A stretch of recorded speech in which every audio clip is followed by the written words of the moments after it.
Stand by for the broadcast, ladies and gentlemen. Coming up next, Forbidden History Live. What they didn't want you to know, that we tell right here.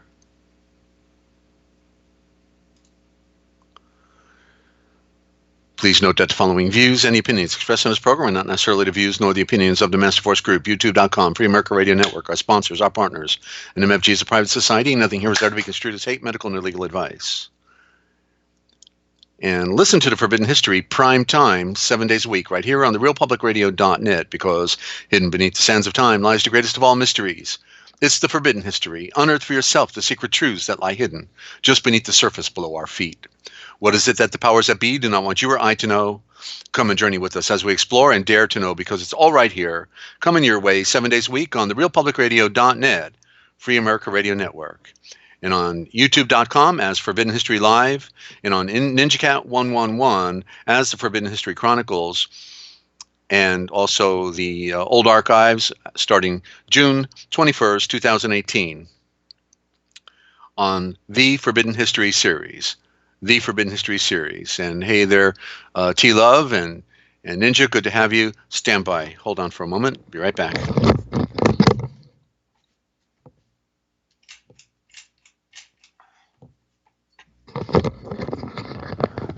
Still time to call your friends. Coming to you live from Studio Z at the Lighthouse in Central Ohio and Free America Radio Network in the land of dreams, enchantments, and nightmares. It's Forbidden History Live. What they didn't want you to know, that we tell right here with your host, Dezert-Owl. Coming up next.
Up on tonight's program, ladies and gentlemen, an example of the original thought on the body, the Buddha, okay, and a whole lot more. We're going to do words. We've got some questions and answers from one of our wonderful listeners, and all of you out there. Maybe you have a comment or a question as well you'd like to share with us, and we do have a way of taking calls, and I hope you have Skype. That's the best way to call us. But so don't go away. We'll be right back. Still time to call your friend. You did call your friends, right? I mean, come on. You have some friends. You wanted to know, didn't you? Go on, call your friends. Be right back.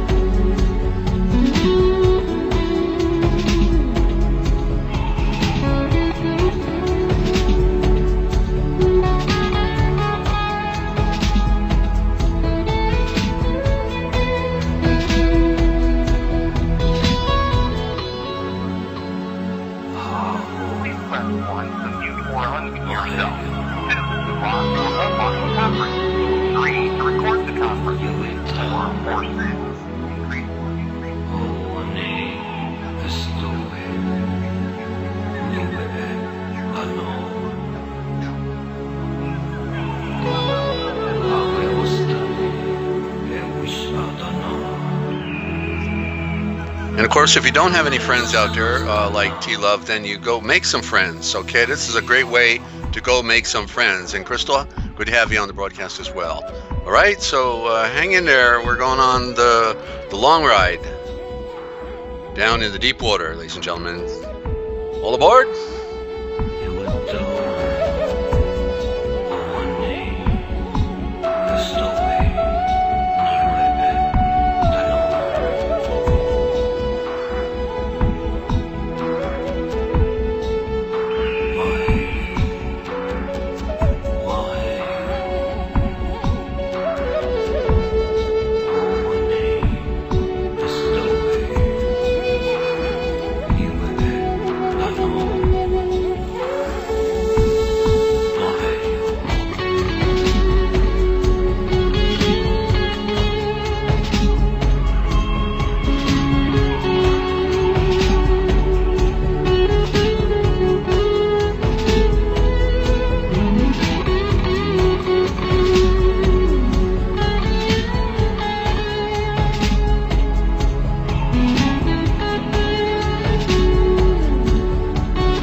Welcome, ladies and gentlemen, to Forbidden History Live, and I am your host, Dezert-Owl, a bird who sees in the night. And I took off those rose-colored glasses over 40 years ago, just smashed them on the ground, said I got eyes to see, and it's not pretty, but we have to come to terms with our reality, ladies and gentlemen, no matter how bad it is. I always said, I don't care how bad it is, just don't soft pedal it, just give me the truth, and then I'll learn how to deal with it somehow, ladies and gentlemen. And we have to, because we are here for a temporary moment. And most egos go bye-bye once somebody's facing their immortal eternity. Mortal means death, and the immortal is one that what we really are. We are immortal. The mortal is mortar. That's the temporary deal. It's mortar, but as we see, all buildings crumble and they go into oblivion, but our spirit goes on forever. And so the question is, where's it going to go? Okay, because if you're not putting on the clothing of the great spirit of light, which is androgynous, and that's why it gives life, because it is both male female, beyond male female. Male female are the division. It is the oneness. It is the wholeness, and that's what gives us life, and that's what's symbolized as the white garment. The white garment is the spirit, unadulterated by the pollutions of this world.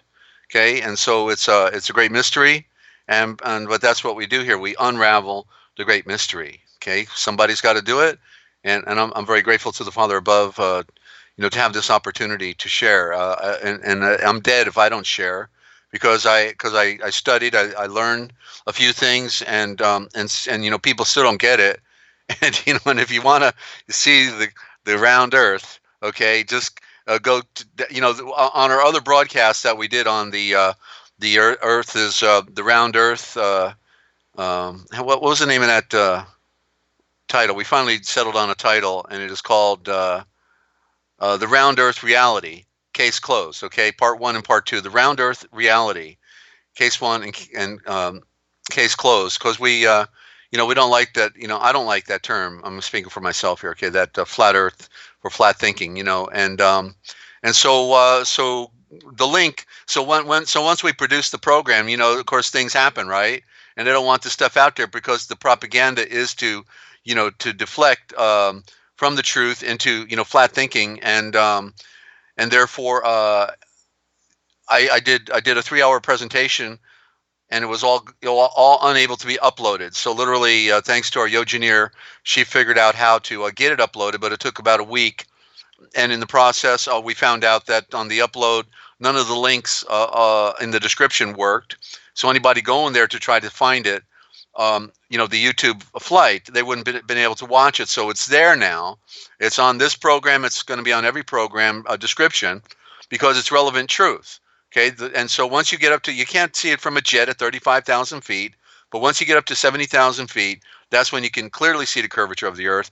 And this YouTube spy plane photo was just a gem, to get, because I knew the Earth was round. I mean, look at all the other planets in our solar system, and not to belabor this, but I can't get over that people can't see with their eyes the round moon and the round sun and the round planets and the round moons over against the other planets, Saturn and Jupiter and Uranus and all that, and then they think that the Earth is flat, and they're in an sea aquarium, not comprehending the physical laws and dynamics of creation. That's essentially what they're admitting, because everything spins. Okay, the galaxy of stars spins. The solar system spins. The sun actually spins, and it spins in both directions. Okay, its midsection spins one way, the upper hemisphere spins another way, the bottom hemisphere spins another way.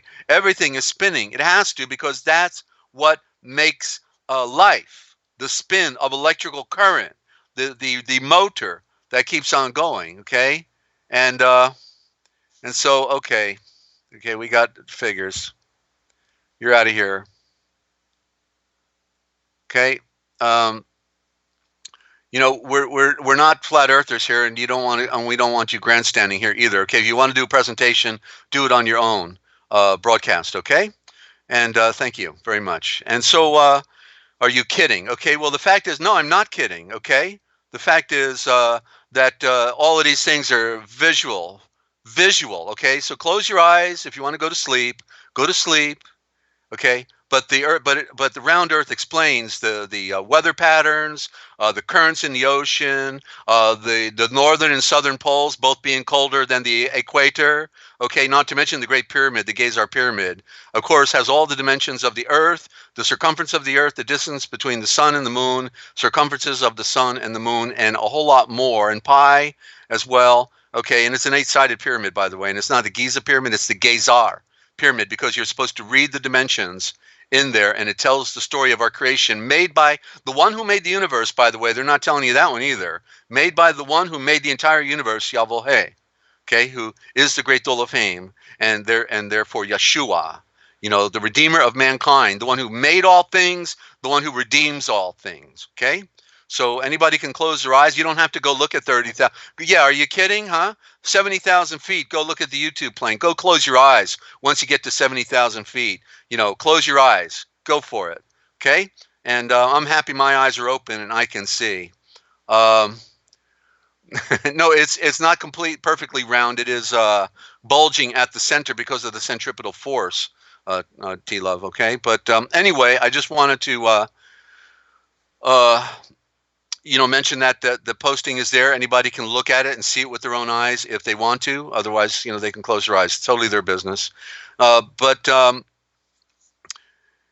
you know why we're here, of course, right? Because here is where we bring you the most important information on the face of the entire Earth, or under the Earth. If you haven't been listening long, then you may not realize that. But here is where we bring you the most important information on the face of the entire Earth, or under the Earth. Here is where each week we bring you the very best in radio broadcast listening, while we reveal the greatest secrets and the deeper mysteries of life. Yet the one question that will always remain will be this: can you handle the truth as it will be presented here? Okay, this evening, tomorrow, in the morgan, or at high noon, or in the future, wherever you are around the world. It's Forbidden History Live. Okay, and so I gave you on that presentation, just to clarify, on the round Earth, okay, reality, 3 hours of evidence, all the evidence, and they cannot do that with you know, the other view, okay, because it's flat thinking, and it's not the metaphysics. Everything came out of the light. You know, they can't even tell you where the Earth came from, obviously, because everything came out of the sphere of the sun, okay, in this solar system. Other than the gaseous planets, they probably came from without, but the planets of Mercury, Mars, Venus, Earth, and the moons around the bigger planets, all came out of the sun. They are children of the sun, ladies and gentlemen. Okay, and Shelley, we need to make that light. Okay, LYGHT. Can we make that white? Okay, because that's too contrasting, and that will fix it, if you would please. And so there is light, ladies and gentlemen, and that's what we bring on right here. And we're gonna bring you a few things. First, I want to bring you. You know, we have some questions and answers that we want to address tonight by one of our listeners. But before I do that, I just want to show a picture of the New York skyline. Shelley, if we could go to that that graphic of the New York skyline with the rainbow, okay? And we are going to talk some symbols real quick, and then we're going to go to Q&A, and then we'll do some words, and then we're going to do the example of original thought within the body. We're going to start at the top on the head, and we're going to work down. We're going to show that all the things we call the different parts of our body have an original thought built within it. Okay, it's the evidence of the ancient past come to our modern time, that these occultists know these things. Okay, and hey, Lynn, good to have you. Glad you can make it. I know it's late for you, and so hope you can stay with us a little while. If not, just go for the replay, and want to welcome any new listeners that are out there as well. Okay, and so so with this, you look at this skyline here. I was watching. This was the last report by Mr. MBB 333. He does some wonderful sky watching presentations from folks around the country and around the world.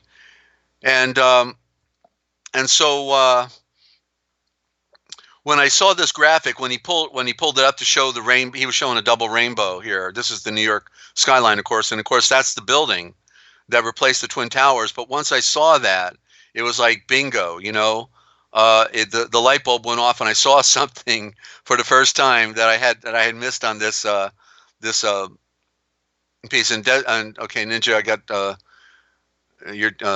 I found more evidence of selective arguments of flat thinking. I will send it to you if they use bits from the Book of Enoch and have out the things that contradict their arguments. Yeah, well, of course, Enoch has been mistranslated by the scholastics, partly on purpose and partly probably through the ignorance of not knowing the interpretation, for instance, of names, because names like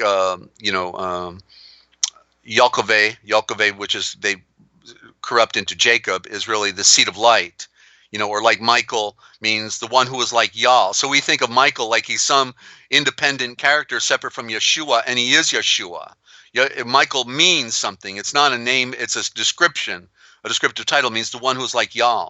So there's all kinds of misinterpretations in there. I've done a rough draft on Enoch. As you know, I got past the deception of the Greek and the Hebrew back to the to the original thought. You know, just like they in the Indo-Germanic mother tongue, by the way, and for new listeners. And so just like, okay, the word Egypt didn't exist 400 years ago.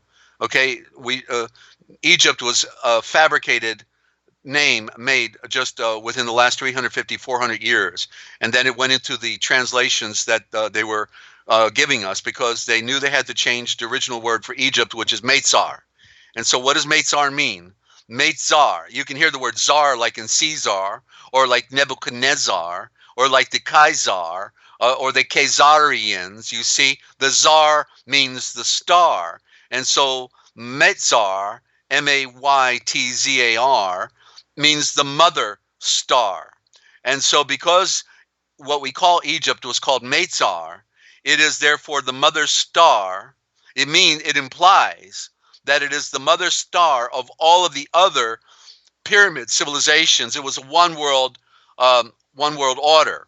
You know, the book. Let me go grab it. Okay, hang on a second.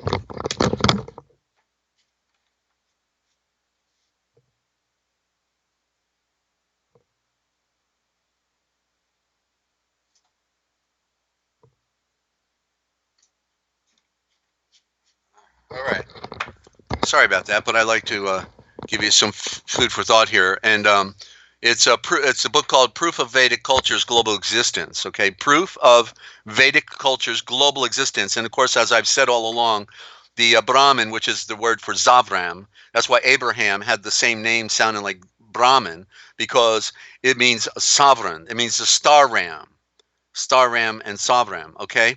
And so this is by Stephen Knapp, okay? And so he proves out that there was one world global, civilization. It is a one world order. It's an old world order. There is no such thing as a new world order, okay? It is an old world order, and it started with the Aryan race, the fallen watchers, not some invisible creatures with wings on their back. You know, they couldn't have sex with women. How could, if there was some invisible creature with wings on his back, and there's not? Okay, because that's the illusions, just like all the other illusions they get everybody to buy into, right? Because they show some picture somewhere. Oh, now somebody thinks there's creatures with wings on their back, you know, and they don't get it. It's a metaphor for transcendence. Those pictures on the walls of the occultic traditions, because that's where these creatures with wings on their back come from, the occultic traditions. It talks about transcendence. It means they're of the air, okay? Not earthbound, like a bird, a spirit bird, okay? Just like I am a desert owl, okay? I have wings that allow me to transcend this nonsense that everybody's propagating here. All the deception, all the lies. They can't interpret words, they can't read, but they got the great revelation about everything else, you know? And so you have to put up substance behind what you're talking about, okay? That's the deal. Don't just allude to something, give the substance of what you're talking about. That's what we do here, ladies and gentlemen. and we give you more substance than you know what to do with. And it's based on words. That's the Eshavor. That's the royal center of the eye. Okay, the royal center of the eye. Okay, and that's what Eshavor means. Not in the beginning was the word. Was? Geez, in the beginning was God, and it was God, not is. And all their, they changed all the words, and nobody gets it. They read it all the time, but they don't get it.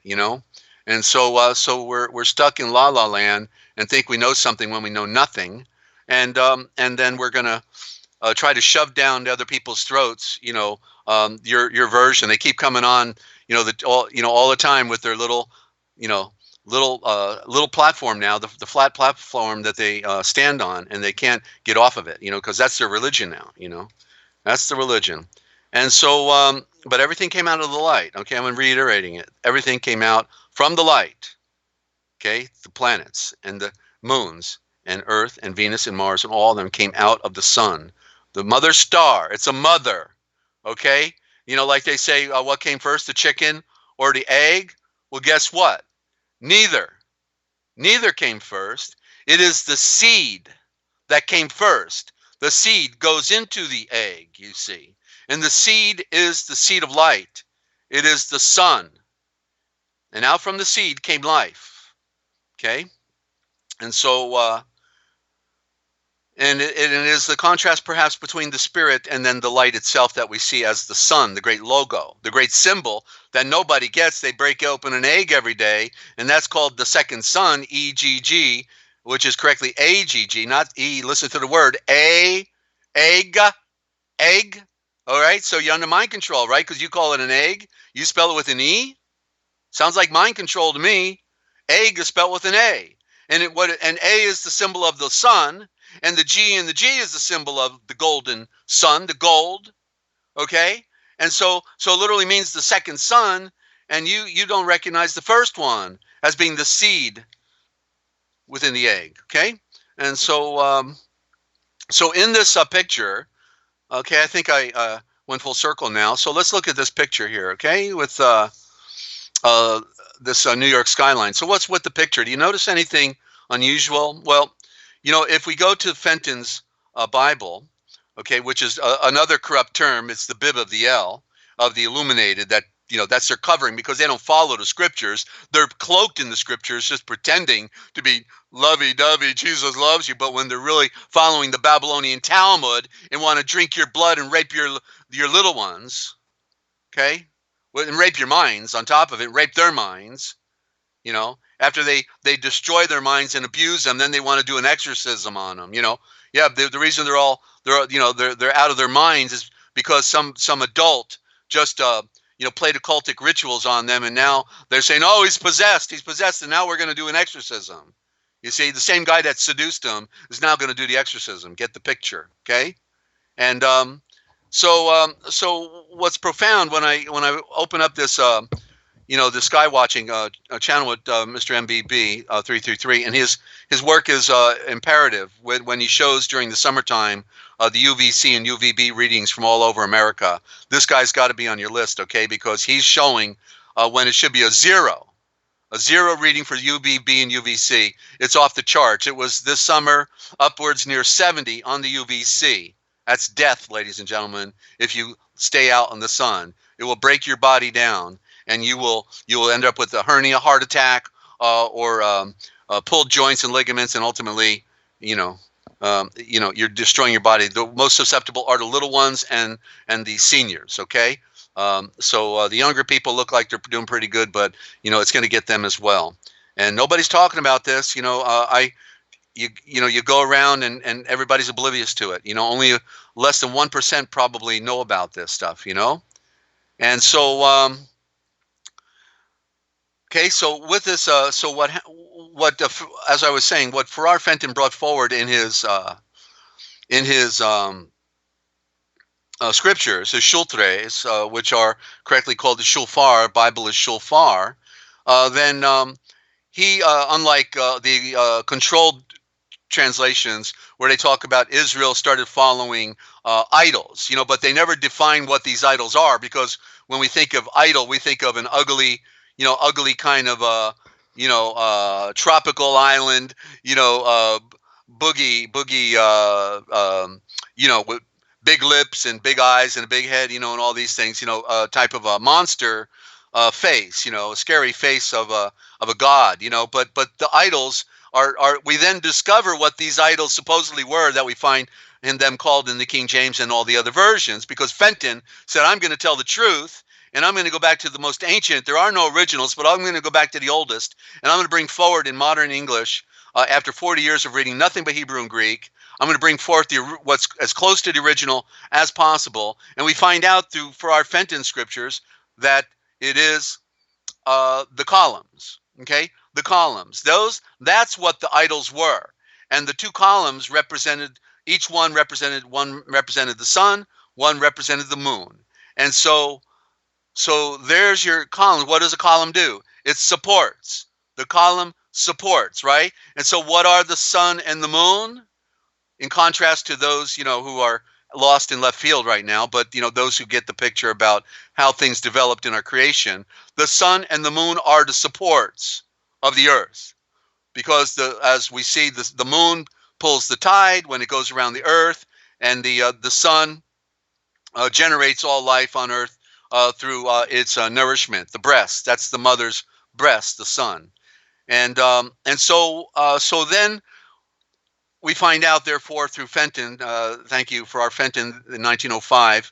We'll put up the graphic real quick. If you just want to put the graphic up real quick, Shelley, so any new listeners can know where to get it, and then we'll pop right back to this picture, because we, they can stop it later and go back to it and then pick it up.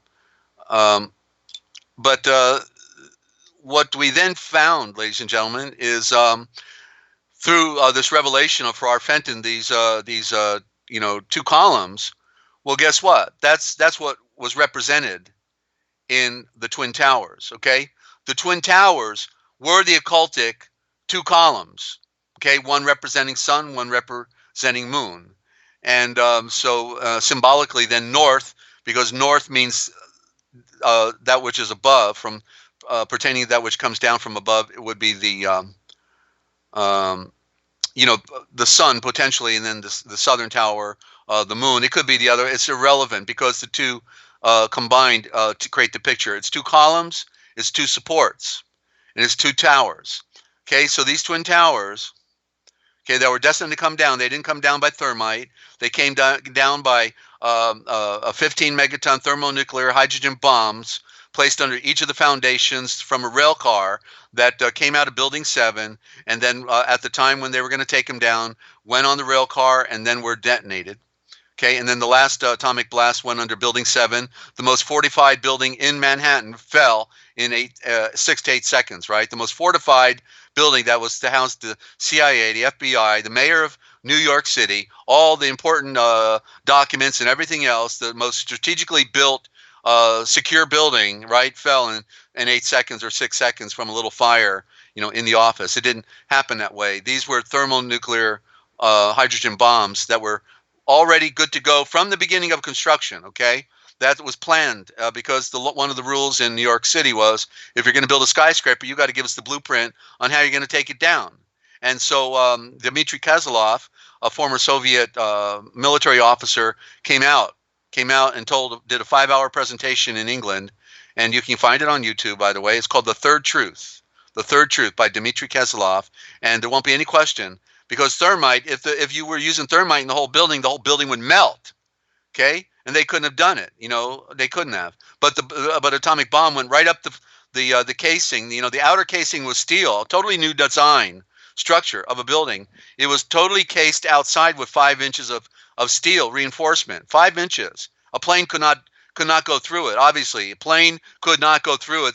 That the planes were holograms, because let me just simple way to look at it. Okay, when you go play softball, okay, an airplane's an aluminum can.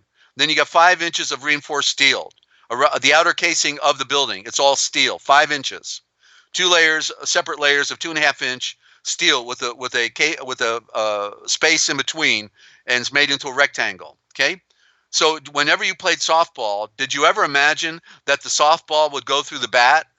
Of course not. Aluminum's not going to go through steel. And so this was clearly the blasting was engineered, in advance. The bombs were placed strategically. But then to take the building down, they took it down with the thermonuclear hydrogen bombs, and it all imploded. And to logically see it, if you had a 110-story building, which is what the Twin Towers were, then obviously if it collapsed, then you'd have at least 30 stories of rubble, right? 30 stories, right? At least. But how many stories of rubble was left after the two buildings came down, the Twin Towers, the two columns, the Yochelleg and Boas of Freemasonry when they came down?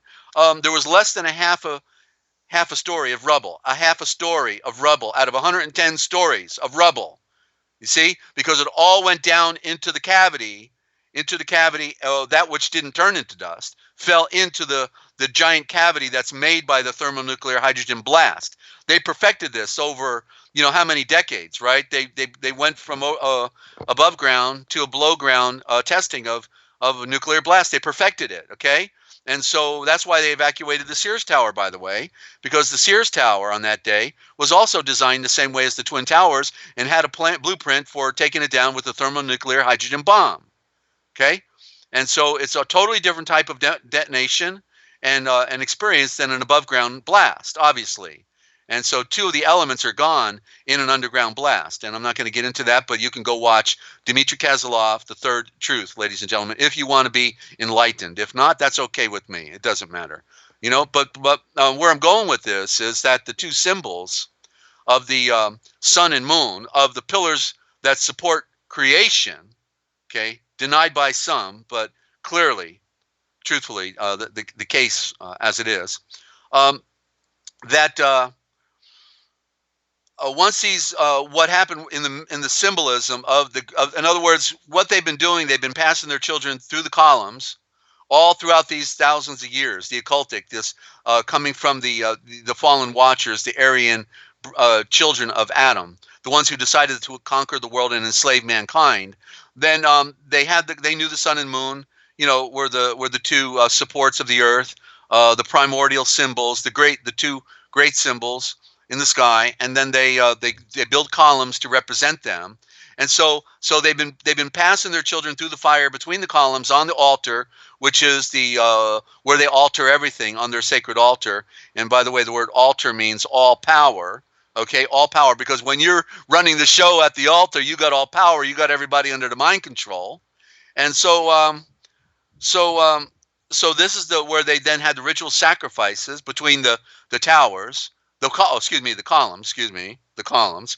But then, so after thousands of years of murdering and passing children through the fire between the two columns, then in our modern day, because these occultists have clearly perfected a modern culture, the modern civilization, a great matrix of a fallacy of antithetical creation to the great one who made a beautiful natural creation, this man's creation, of these psychopaths who run our world, the unseen hand.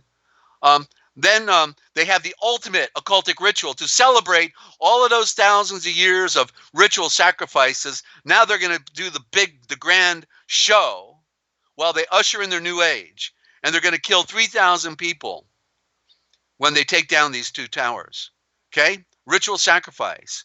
And then in the process of then the towers coming down, it implies the age coming down. Actually, it does matter. Actually, it does matter. Okay, it does matter. And I say we're not, going to, grandstand here. Okay, so thank you, but no thank you. Okay, because if you want to do a presentation, go to your own channel and make a presentation on the flat Earth. Okay, because the truth has to be known. The truth has to be known because the deception is great, okay? And that's flat thinking because everything is round and you can see with your eyes and look. And if you want to go to 70,000 feet, the link is in the description, okay? It is all spherical because that is how nature brings about the baby of creation from the beginning, okay? That's what the sun and moon represent. They are round, okay? The planets are round. All the moons are round, okay? They go round. Okay, they have to. They have to spin in order to bring forth life in creation. Even the outer planets have an effect on Earth as they go around. Okay, around, and so nobody gets that apparently, or not everybody. You know, I mean, no, everybody, but it's amazing. You know, because I'm giving you the pieces of the puzzle right here, and you can't even get it. Okay, some of you, and that's really sad because you can know that you know that you know, and Yeshua, the one who made all things, is the one who reveals all things. Okay, but if you want to go, you know, figure it out yourself, you think you're going to figure it out yourself. Good luck, because it's the grand deception. Okay, there's not two answers. There's not two truths. There's only one truth and one answer. And we're bringing it on here. Okay? And so you could turn us off. Please do. Because I'm not interested in, you know, debating it. There's no debate. I just gave 3-hour presentation last week on Sunday, the last program on this channel. Okay? That defies the illogic, you know, of the flat thinking. Okay? And so I'm going to continue now on my presentation about what I'm looking at with this other tower. Because when the Twin Towers came down, it was metaphorically the end of an age. And it was 2001, right? One is a new beginning. One.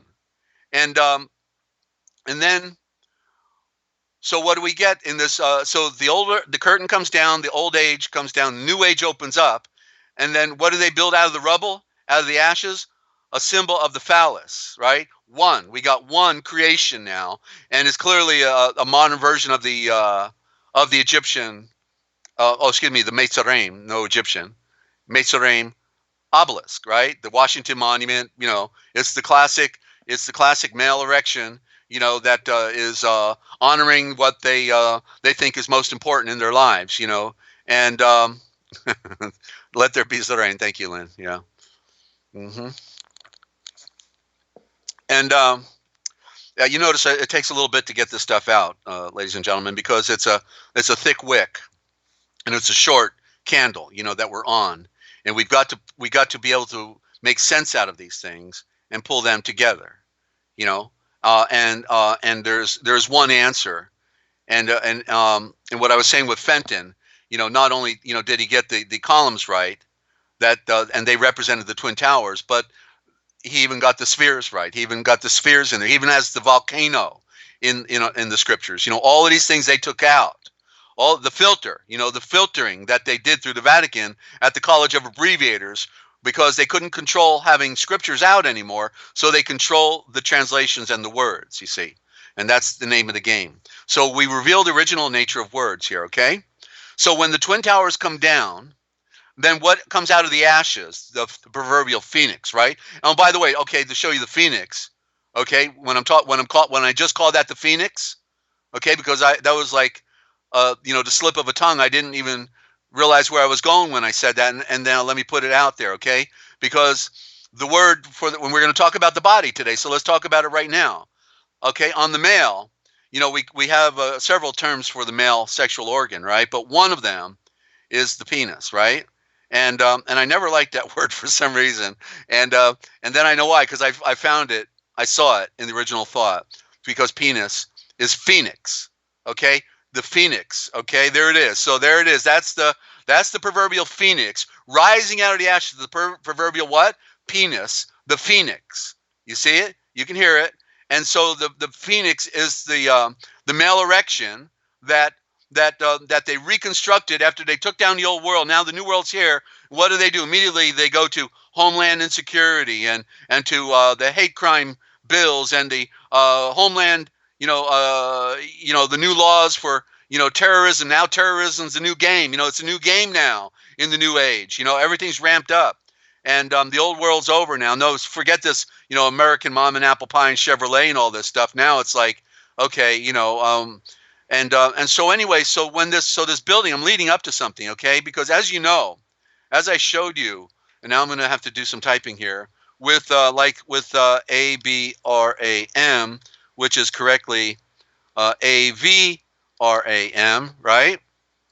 Abram is really Avram, okay, right? Avram, And so what do we say that the AV represented? Right? It was AV is the Star of David, right? When you put the AV both together, you get a star, right? You get the star, and those are the beginning. Remember, it's not ABC, it's not ABC, it's correctly AVG, and so the AV is the six-pointed star when you superimpose the V and the A on top of each other, and the G represents the geode for a sphere. Excuse me, geode for a sphere, but also the G for the gold, and so and therefore it implies the creation that comes out of the star, the creation that comes out of the star. And so, but what is interesting about this AV? Okay, I bet you Ninja or Lynn can get it. Take a look at the phoenix, the phallus, the penis that just came out of the ashes, the phoenix that burned up in the ashes. The ancient mythology of the phoenix is that every 500 years it flies back to Egypt, Mezar, and then out of the ashes comes another penis, another phoenix. Well, it says worm in the mythology because they corrupted it, but it means serpent. It also means serpent. Penis, serpent, phoenix, all the same thing. Phoenix is the feathered serpent, also known as the Toltec god Quetzalcoatl and Americu. And there's the word America. America itself means the feathered serpent.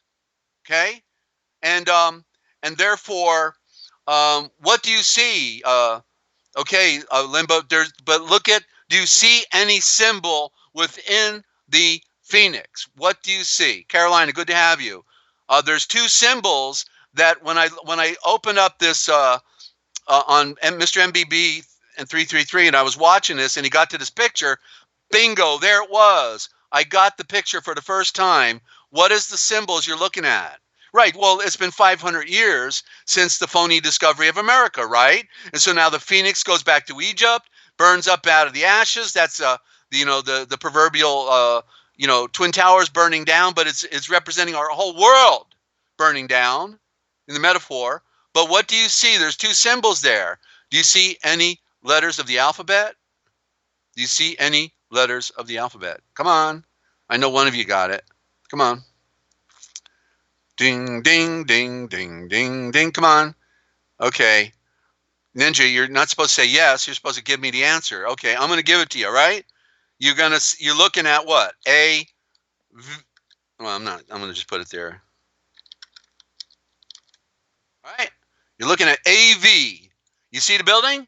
All the way around, you have an AV, AV, AV. What did I say? The old age came down when the Twin Towers fell, and they ushered in at 2001, one being the beginning, the new age of a star. A star represents age. Just like Yud, Y-U-D is the dot, the Yud. Okay, let me try that again. Y-U-D, okay, is the dot, right? I can't put it in the middle, but you see, Yud is the dot. It means an age. And so there it is, ladies and gentlemen, a star, a new age. Isn't that what they said they were going to usher in? A new age. And the whole building is the AV. And what do you get when you put the AV together? The symbol of the six-pointed star, the Star of David. Okay? And so so that's the symbolism, okay?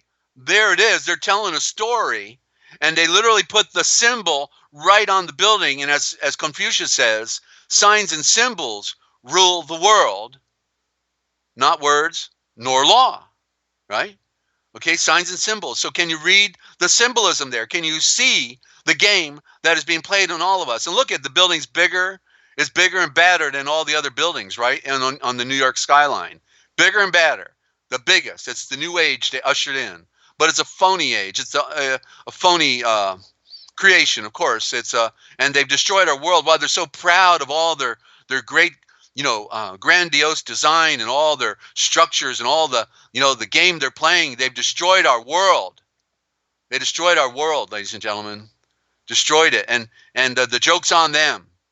They wear their little loincloths and try to make themselves look like prestigious brotherhood, and they're literally the mother sons of darkness. And they're the most wicked and despicable people. A lot of good people get into this occultic, on the lower degrees, they have no idea what they're getting into. Good people get in, and then they're corrupted. Then they blackmail them, because they got them. They say, now, yeah, you're going to do what we tell you to do. Brother, we need you to do us a favor.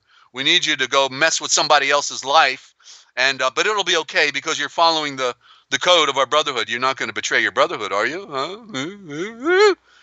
And so they, and by the time they get to the 32nd or 33rd degree and eat the flesh of a virgin in some cave somewhere, which some of the certain branches do, then the guy that was really a good guy goes and kills himself and commits suicide because he can't take it anymore. He didn't count on getting involved in a murderous piracy of an occult ritual. So it's pretty sad, ladies and gentlemen, isn't it? It's pretty sad. So you got the scoop here first, right? Okay. Can you read the symbols? And Carolina, good to have you on the broadcast. And go to Carolina Sky Astronomy and check out those round orbs. Okay, check them out. They're all, most of them, except for some of the moons, of course, they're pretty round. Yeah. Well, I don't. Preaching is reaching out to the creation. I don't like preaching, actually, Carolina. I just like saying it like it is. Okay, calling a spade a spade. But yeah, I'm not a preacher.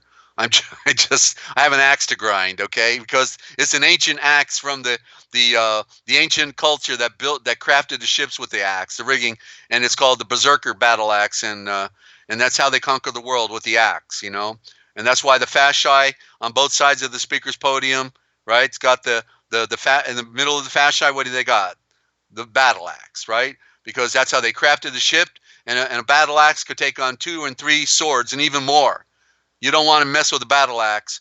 You can craft a ship and you can conquer three warriors with swords at the same time. That was the secret weapon, you see, that they use. So anyway, there you go. So we're gonna take a quick break, ladies and gentlemen, and then when we get back, and the picture. Oh, and just do the close up real quick, Shelley, for everybody. They can see the close up of the the AV going all around the penis. Oh, excuse me, the phoenix. The phallus, the erection. Yeah, right there. Okay, see?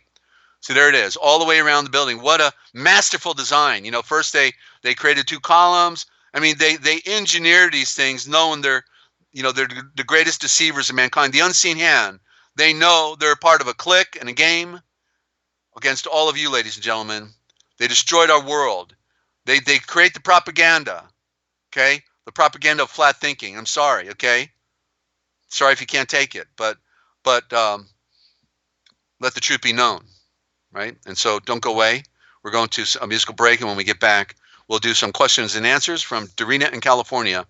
Shelley's got a small list, and we're going to go there and see where we end up with all that, okay? So glad you tuned in. I hope you're telling your friends about the broadcast. Somebody's got to do it, and that's why we're here, ladies and gentlemen. Forbidden History Live. What they didn't want you to know, that we tell, of course, right here. Don't go away. Now we can see a new world coming into view. A world in which there is the very real prospect of a new world order.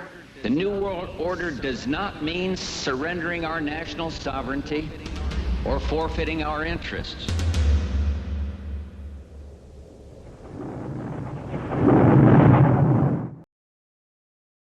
Now we can see a new world coming into view. A world in which there is the very real prospect of a new world order. The new world order does not mean surrendering our national sovereignty or forfeiting our interests.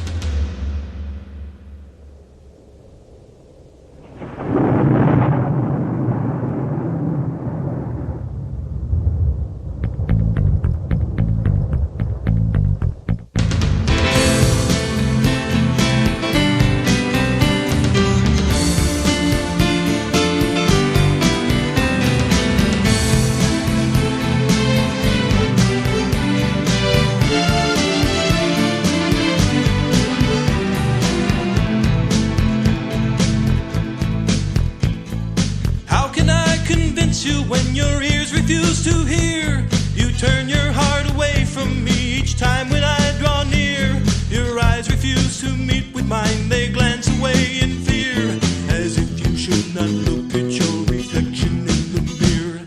How can I explain to you when you won't understand? You scoff me and you mock me and reject the truth.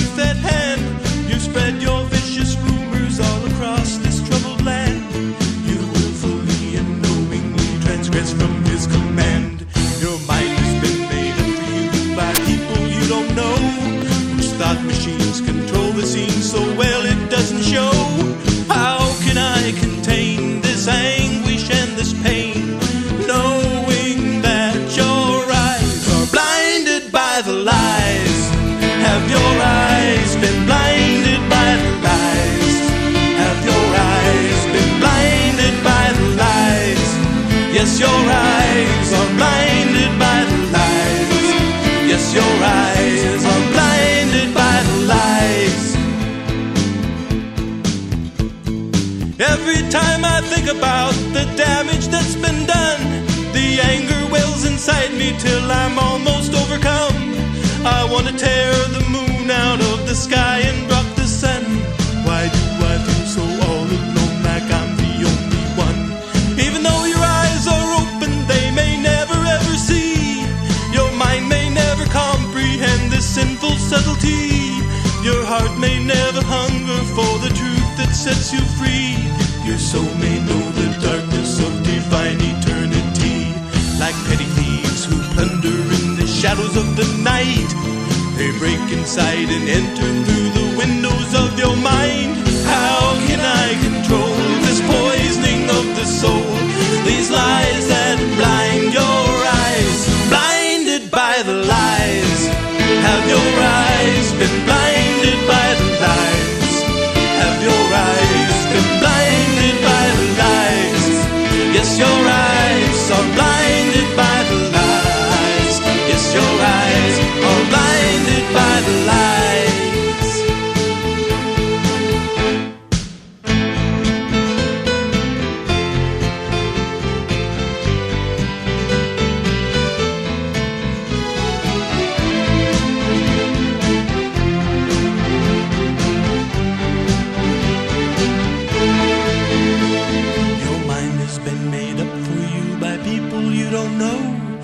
Thought machine controls the scene so well it doesn't show. How can I contain this anguish and this pain, knowing that your eyes are blinded by the lies? Have your eyes been blinded by the lies? Have your eyes been blinded by the lies? Yes, your eyes are blinded by the lies. Yes, your eyes are blinded by the lies. Have your eyes been blinded by the lies? Yes, your eyes are blinded by the lies.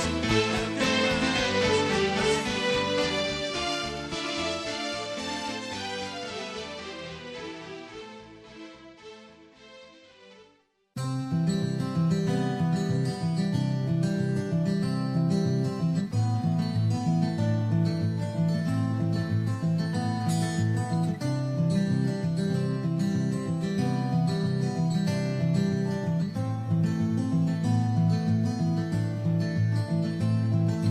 Close my eyes, only for a moment, and the moment's gone.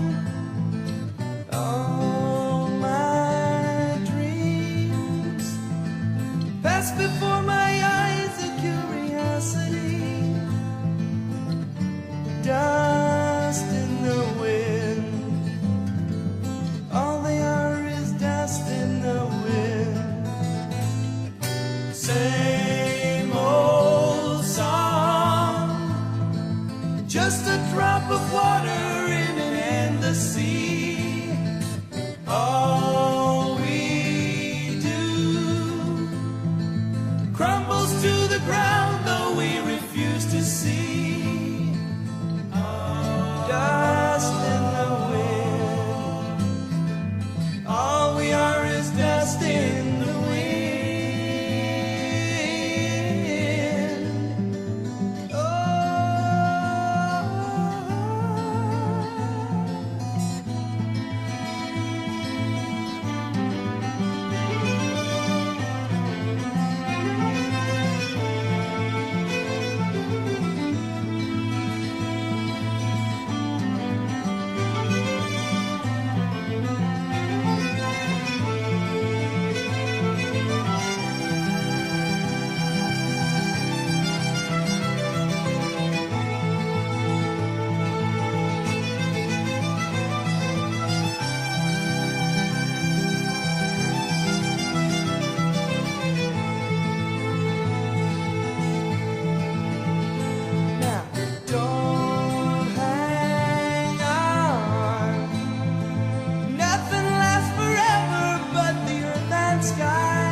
Everything is dust in the wind, ladies and gentlemen, and welcome back to Forbidden History Live. What they didn't want you to know that we tell right here, because somebody's got to do it. And I noticed that we've got our stubble nuts coming in here tonight. Notice that after we did the presentation on Sunday about the round Earth reality, case closed, then all of a sudden we get these, look like, sound like, act like trolls coming in and trying to deflect the broadcast here with their propaganda, and we're then I think they should go on their own channel and they should do their presentations. I think that's where they should go and do it. But they don't have any argument. I mean, as far as any substance, they don't have any substance. I gave 3 hours of it on Sunday. They're both posted there, part 1, part 2. And then on Ninja Cat 111, I have another, what was it, Ninja 3 hours almost, something like that.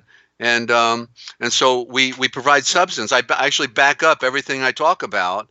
And Carolina Sky Astronomy will tell you, go to his channel, and everything looks round to me, but of course they deny what's up above. They actually, no, there's nothing up there. Don't look up there. Don't look. They don't want you to look like we got the video that'll take you to 70,000 feet. 70,000 feet, you can see. You can't see it from an airliner at 35,000 feet. Yeah, it still looks flat from an airliner. Go to 70,000 feet. Okay, 70,000, that's when you're just about into outer space, and then you can see it because it's a big, big Earth. That's why it appears flat, ladies and gentlemen, because it's big. It's big, And it's a great miracle of creation that the great Father of Light gave to us. He's not a magician. He's the architect of the universe. He didn't need magic. He just used the laws of physics that came through the woman, the mother of creation, the Elohim, okay? Elohim in the corruption, but Ulafim, and there's the divine love as well. And everything came out of the light. How can you, anybody that, truly follows scriptures knows that everything came out of the light. And, and so they can't interpret the scriptures either, and certainly. Anyway, I don't want to belabor that anymore, but I see we had some, some interesting characters coming in here, and we'll just bop them, as soon as they come in with their little nonsense, and we'll be done with it, okay? Because they can go do a presentation and bring people on in, and show, give all their evidence about what their paradigm is all about, okay? And that's what I do here. I'm putting up substance. I'm not, there's no debate. I'm not debating it because I'm providing the substance, okay? Providing the substance. So, anyway, we have some questions and answers that a wonderful listener out in California, Darina in California, had posed to our Yochelleg, and so I want to answer those questions now. And I'm very grateful they made a wonderful contribution as well, to the broadcast. And we rarely get any, so when we get one, I feel it's important to acknowledge it and to say thank you for that. Okay. So, and let's go to a nicer graphic. Shelley, I just, don't like that type of graphic. Let's go something nice to look at, and, yeah, we got plenty of good photos to look at that'll make you feel good. And I can use some of that right now, with all this insanity in our world. Truth is truth, and there is no debate over the truth. That's right. Truth, there's an old saying, Carolina, and it is that a lie, this is the perfect example. This explains it. A lie will race around the world. A lie will race around the world. But the truth is quietly putting on its shoes. Okay. And so anyway, so we're going to bring on our questions here. And by the way, if any of you have a comment or question, you can come on the broadcast. We have Free America. No, we're doing it. I get confused between my Skype. Forbidden History Live. Forbidden History Live is the Skype where our Yochelleg is. Okay, Forbidden History Live. And you'll see it's in California. Or if you want, you can call in on our hotline. That's really hot. Beautiful graphic, Shelley. Thank you. And you can call in at 608-566 7295, 608-566-7295. I found out I didn't like that flower pasture there. We learn as we go on everything. Anyway, we have the best Yogener on the planet with Shelley and Ninja Cat. Whoa, go check out The Cosmic Essence, ladies and gentlemen, and look at the work that Ninja Cat 111 has done. Okay, and please consider subscribing to to Ninja Cat 111 and The Cosmic Essence. Okay, please consider, because what we're doing, we're cutting up these longer broadcasts on Forbidden History Live, and then we're taking the important issues topically and putting them without all the additional dialogue onto The Cosmic Essence. So somebody who wants to research, like right now, we got there the story of Adam. Okay, Adam is there, and so you can hear all 5 parts in shorter order. Okay, and you will then be able to just, because a lot of people are busy, they don't have a lot of time to listen to 3 hours of broadcasting and then to listen to another one. So here we're cutting it up, and we're putting it right on the plate for you, so you can just eat that little segment and hear something you've not heard before. Okay, so we're here to serve. That's all. We don't charge for this information. We have some PDFs we can send you, and we ask for a donation if you can make one, and if you don't have any funny money, we'll get you the PDF anyway. Okay, we have a lot of material. I've been targeted, and I've been attacked by the local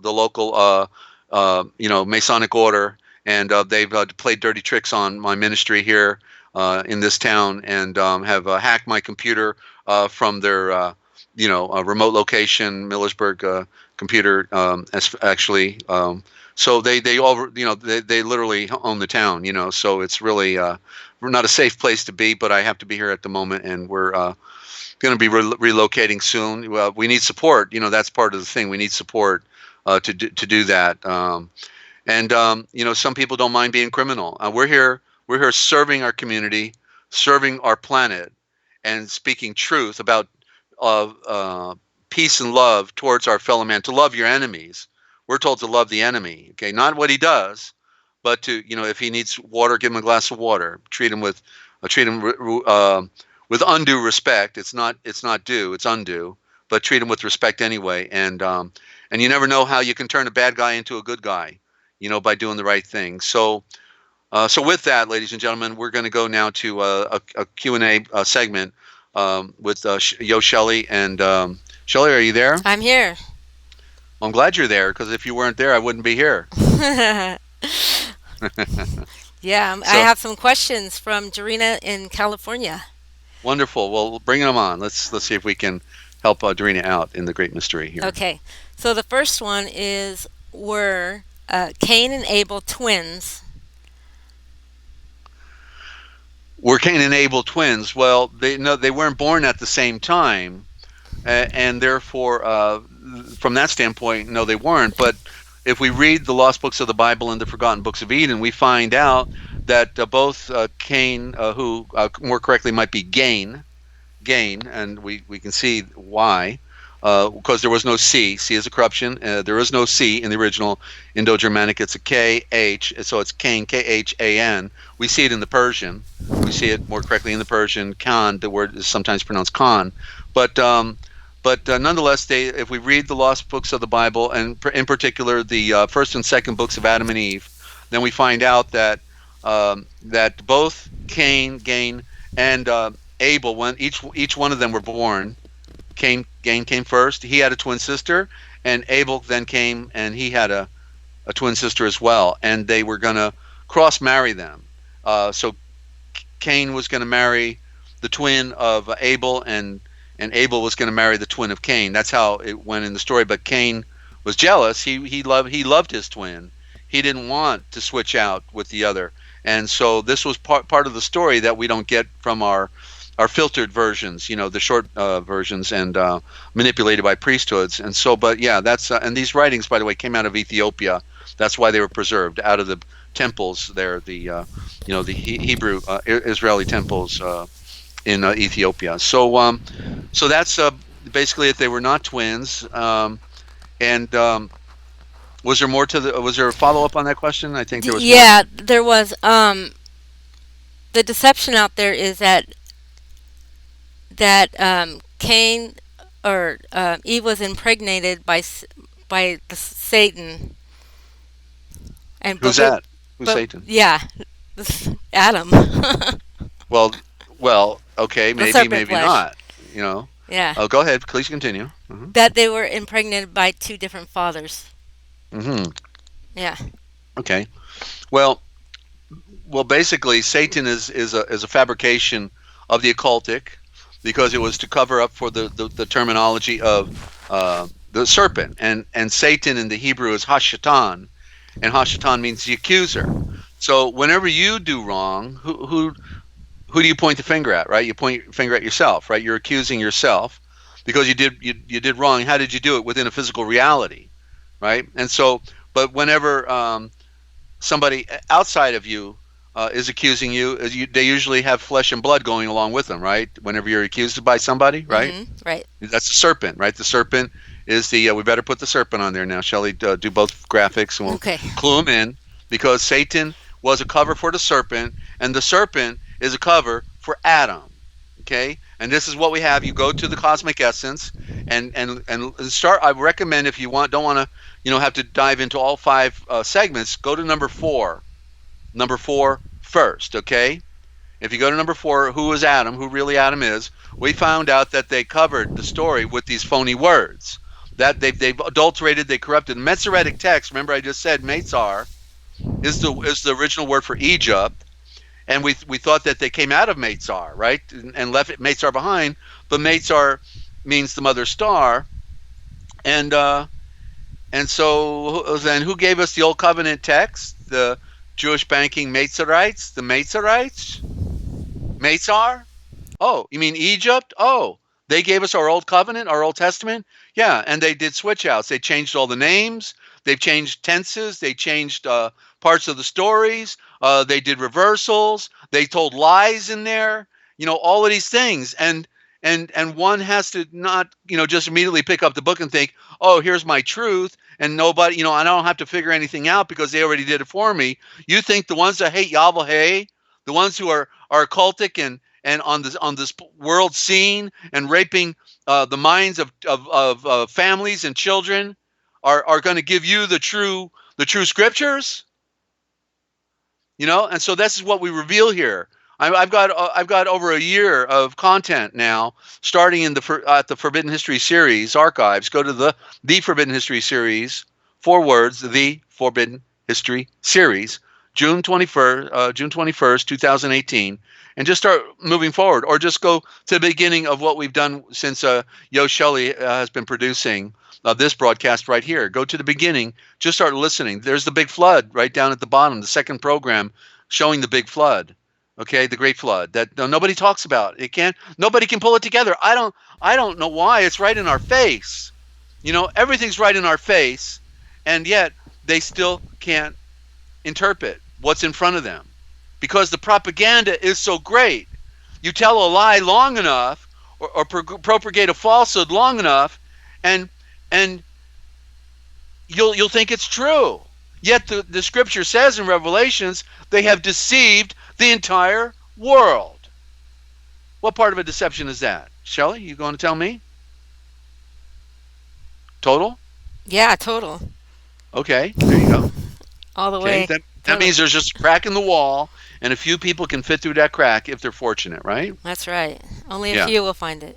We're squeezing through, and that's okay. If everybody else doesn't want to go, hey, this is the Great Escape. That's where we're on right now. Okay. And what's the other one? Show the other shirt pant. The other one, because okay. and Lynn did it, but I want to show the bigger version. Thank you, Lynn. And I don't know, Shelley Ninja looks like she's eating 5 pork sandwiches over there or something like that. I don't know what that. Or those 5 books, Ninja. I'm not eating pork. I'm sorry. All right, that's another story. Okay, so there you go. You see, we put on the shirt pant every day. Shirt and pant. Shirt pant. Shirt pant. Shirt pant. Shirt pant. You see. And you go surfing, you're riding the surf pant. You see a shark in the water, the shark fin, surf fan. Okay, shark fin.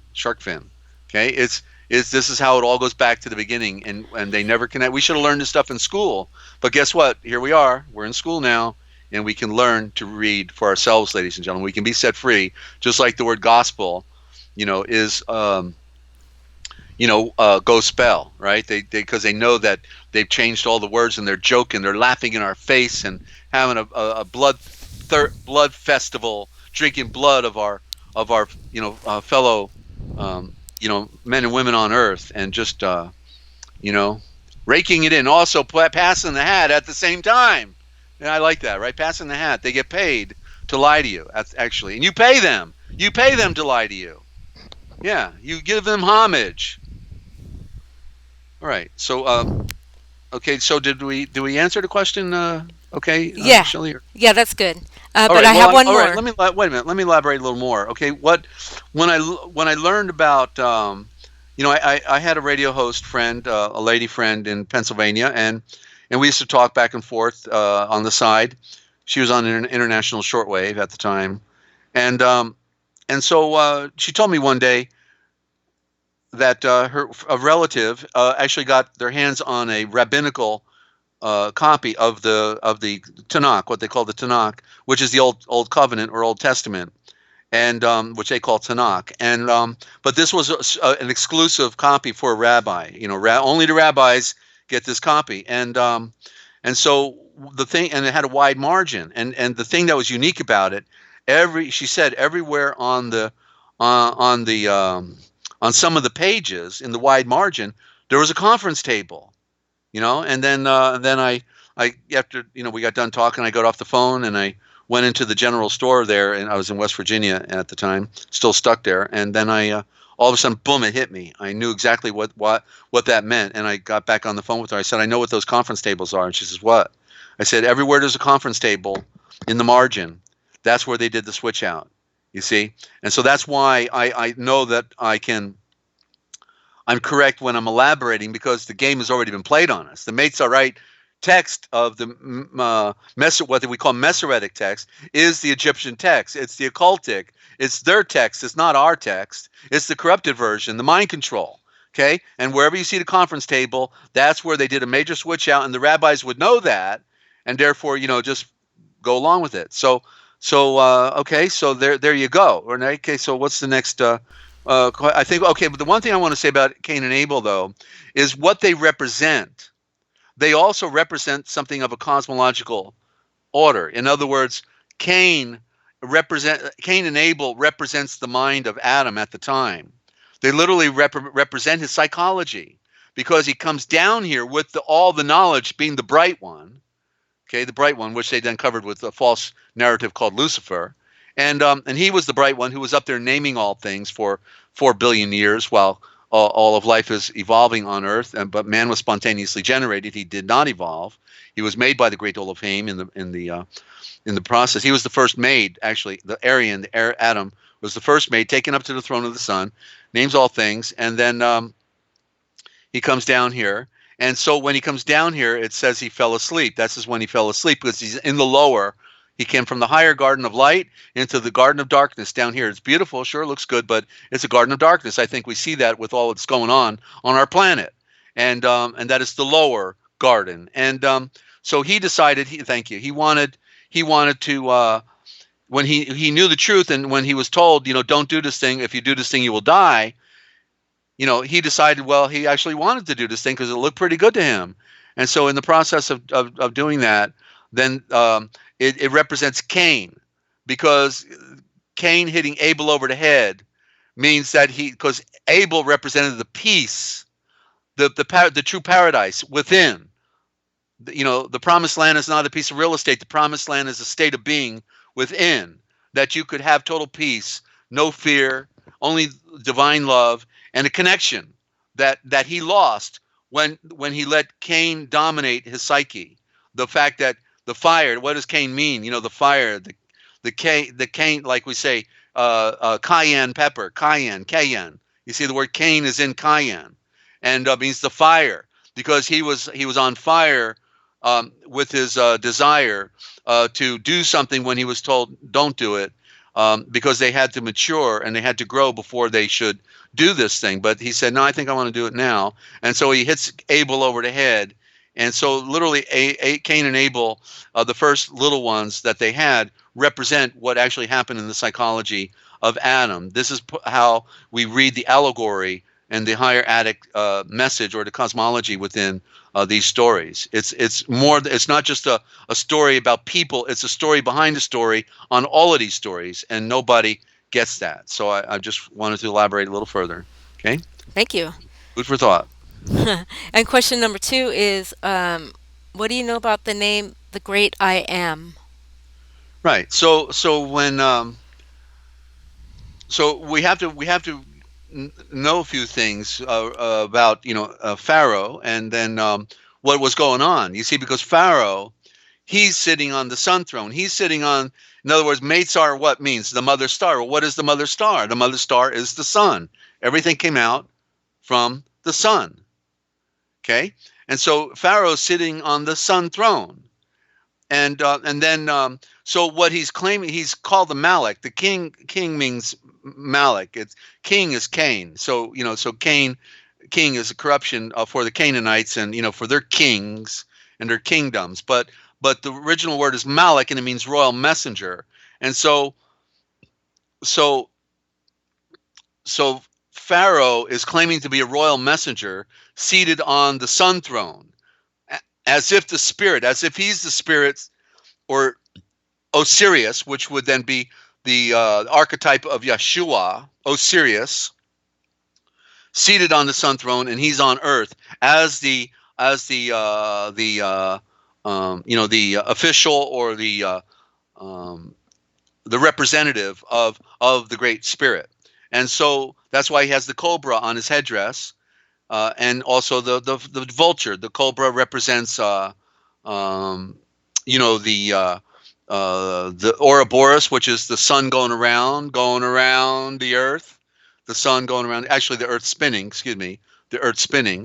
and so that's the Ouroboros. So and cobra then for the sun means our co-support. The bra is the support, and the co means our partner. We can't live without the sun, and we came out of the sun. It's our mother star, and so he's seated on the throne. So he's claiming to be something, and he's claiming to be of the light. That's what Meitzar means. It means the mother star. So on the planet of all the pyramid civilizations, that was ground, just like the Vatican today is ground zero for the religion.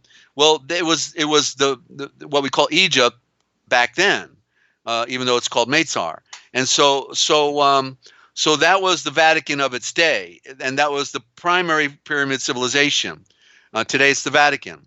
At one point it was Babylon, after Meitzar fell. And so what we have is, as I told you with the conference tables, we have corruptions within our scriptures, and I've known this for decades, okay? And these are things I hardly ever talked about on my other programs when I did broadcasts, of different issues or symbolism, because a lot of these things were hard to, I was still, in other words, I still wanted to grow and to see things perfectly. And but I may have mentioned this in the past before, and don't remember. But anyway, so in fact, I have. Yeah, I remember I have done this before. But it's not what they're saying; it's what they're not saying, right? And that's the Nazi.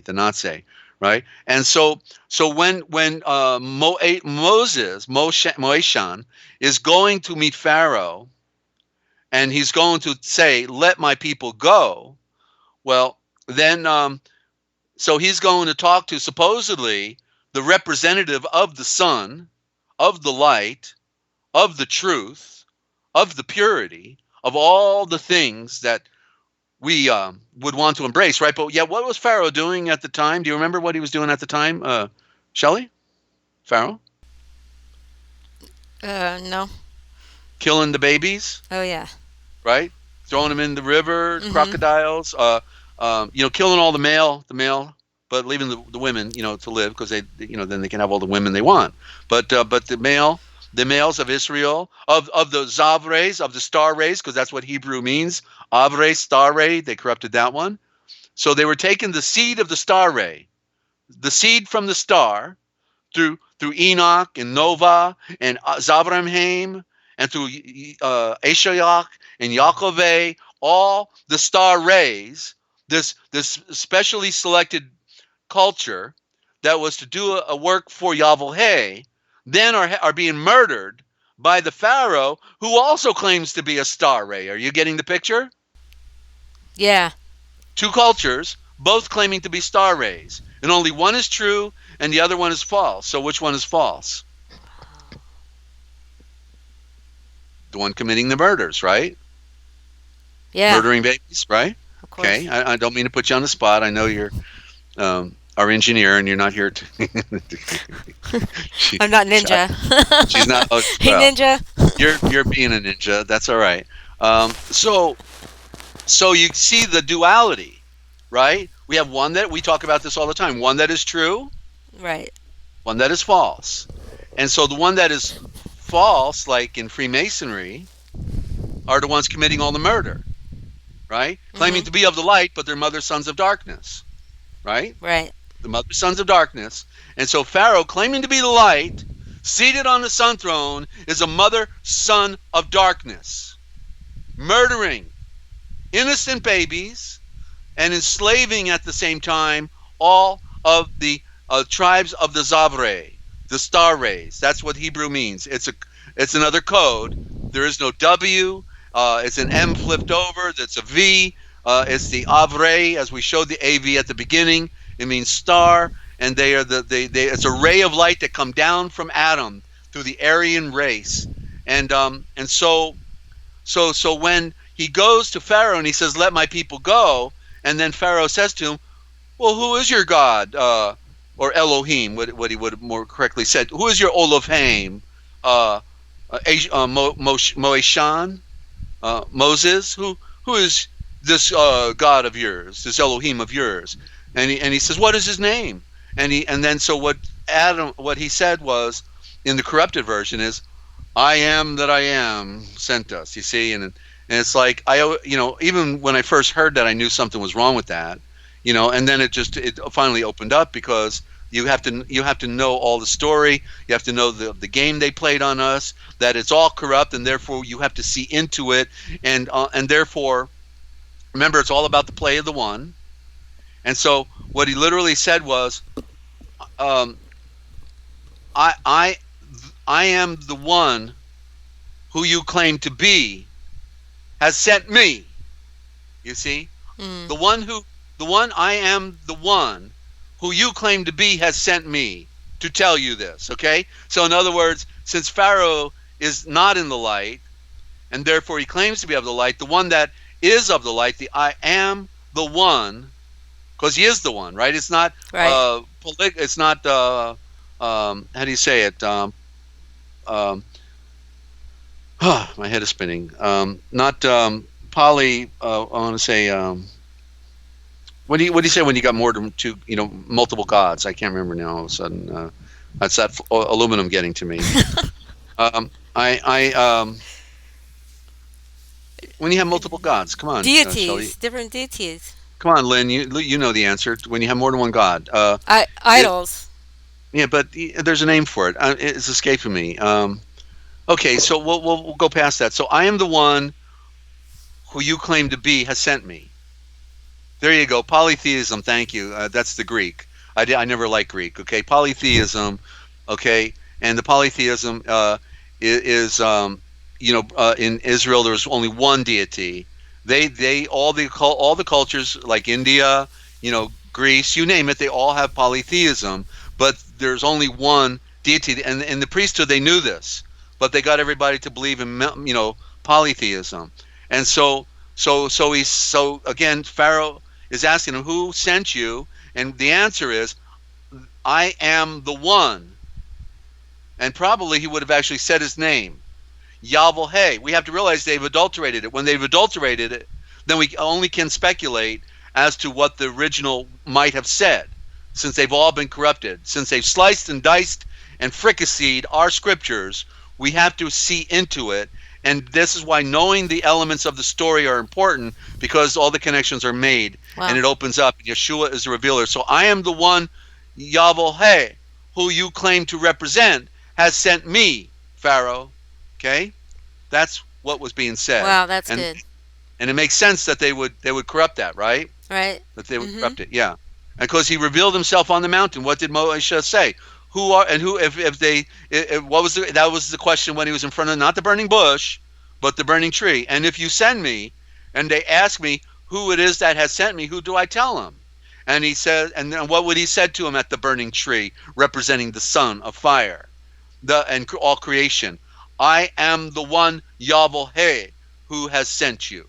Wow. Right? Of course, Mm-hmm. because it said that he revealed himself to Moses. Okay, and he also revealed himself, of course, at the beginning. But you know what? In the switch out, in our corrupted versions, it says that he never revealed them until that time, and that's a lie. And that in all the scriptures, make that error, and nobody reads it and says, "Hey, wait a minute! The scripture is actually lying here." When it said that he never revealed himself to Israel prior, yes, he did. Yes, he did. From Seth, it says that he revealed himself to Seth. He revealed himself to Zav Haim. Do you doubt that he would reveal himself to Zav Haim, who was willing to sacrifice his own son? That's why he knew who he was. You see? And so it's all been corrupted. And this is what our great dilemma is, because the entire world has been deceived. The entire world. And they want to make issues out of whether the planet is round or, flat, and they can't even get past that. And obviously they got their eyes closed real good, because all the evidence out is to the contrary. Hands down. Go hear the broadcast, okay? Don't need to go there again. So, Shelley, was that it? That's good. Thank you very much. You mean I gotta start ad-libbing again? Yeah. Oh, jeez. Okay. Sorry. I tell you what. Let's take another break. Let's right. go to. Can we go to the wonderful Horse with No Name with all those beautiful graphics? Yes. Do All it right. now. And when we get back, I'm going to do some words, and then we're going to do. Well, I think because the clock is ticking, when we get back, I'll bypass these words. We're going to go to the example of original thought on the body. That's coming up next. Well, the main feature, ladies and gentlemen, an example of original thought on the body. So we're going to use the body as an example. We're going to start at the head and work down. I'm going to show you original thought. So if you got a part of the body you want to know about, whether it's the elbow or the tongue or the nose or the hip or any of these things, we can go there. Okay, the thigh. That's the real code right there. The word thigh. Okay, or the liver. All the different. So let's try to remember all these parts as we work down. Don't let me miss any, because we may see something that we never saw before, ladies and gentlemen. And you are tuned in to Forbidden History Live. The truth is stranger than fiction. It's what they didn't want you to know that we tell right here, and somebody's got to do it. And I'm just a glutton for punishment to bring it your way. Okay, so glad you're tuned in. And I'm going to mute out now, as my engineer reminds me. And do tell a friend. You did tell your friends, right? Okay, thank you. Go away. On the first part of the journey, I was looking at all the life. There were plants and birds and rocks and things. There was sand and hills and rain. The first thing I met was a fly with a buzz and the sky with no clouds. The heat was hot and the ground was dry, but the air was full of sound. I've been through the desert on a horse with no name. It felt good to be out of the rain. In the desert, you can remember your name, 'cause there ain't no one for to give you no pain.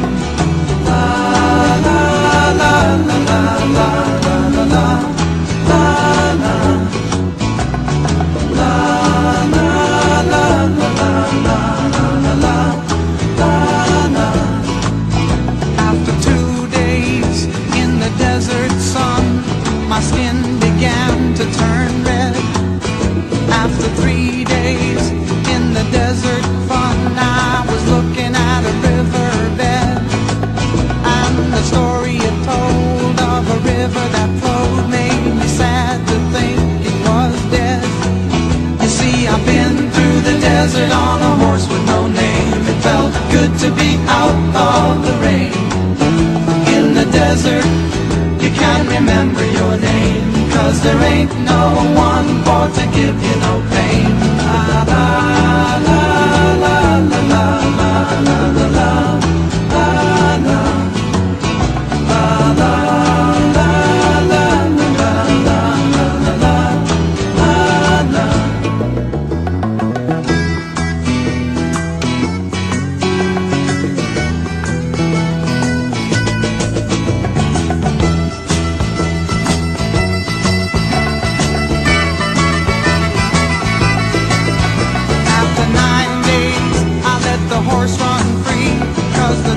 had turned to sea. There were plants and birds and rocks and things. There was sand and hills and rings. The ocean is a desert with its life underground and the perfect disguise above. Under the cities lies a heart made of brown, but the humans will give no love. You see, I've been through the desert on a horse with no name. It felt good to be out of the rain. In the desert, you can't remember your name, 'cause there ain't no one for to give you no pain. La la la la la la la la la la la la la.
Horse run free.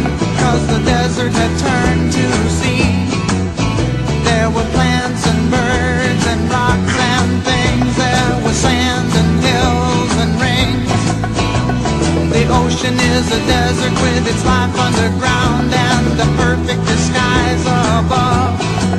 Under the cities lies a heart made of ground, but the humans will give no love.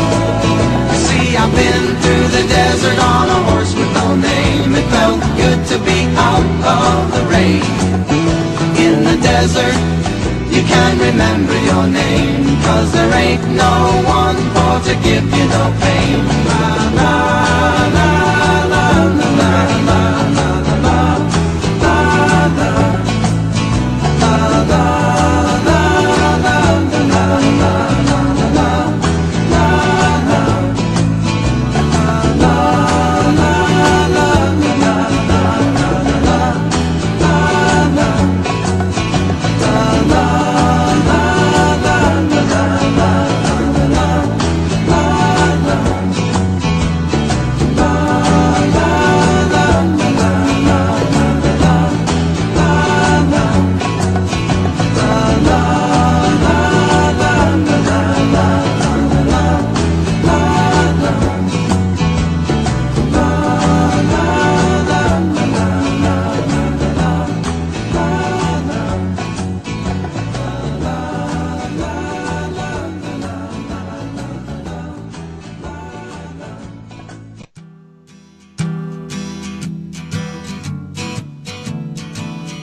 And welcome back, ladies and gentlemen. And I don't know, Shelley, if you can keep those graphics going, and we just turn the music down, that'd be fine. Because it's a just to watch these graphics, it's so beautiful. Some people won't ever have a chance to go to places like this, like maybe Ninja because she's down under, that type of thing. And Wendy, good to have you on the broadcast. Okay, want to welcome any new listeners that are out there. And before we get into the parts of the body, I just had one little short definition, which I thought is good, out of the Dictionary of All Scriptures and Myths. Okay, and so it's nefesh, and all word forms are a bit elusive because virtually none of them are true, correct, and complete, and many times they're misleading. So we just have to stay open. And I don't know how that echo occurred, Wendy, but maybe my Yogeneer can set me straight when we get with her tomorrow. And maybe I just didn't click something correct. You're welcome. Great to have you, and love that giraffe. That's really great. Love giraffes. I'd like to hug a giraffe if I could. I don't think they're interested in desert owls though. So, but anyway, what a creation, huh? And all of it dying around us. All of it dying. Oh, it was not me. Okay, the echo. Okay, very good. So here we're dealing with the word nefesh, which is a form of a word, and it's not totally true, correct, but it's close. Okay, so we'll just stay open to it. The lower soul, nefesh. You see, because I already know that the word in the Aramaic dictionary is nafsha.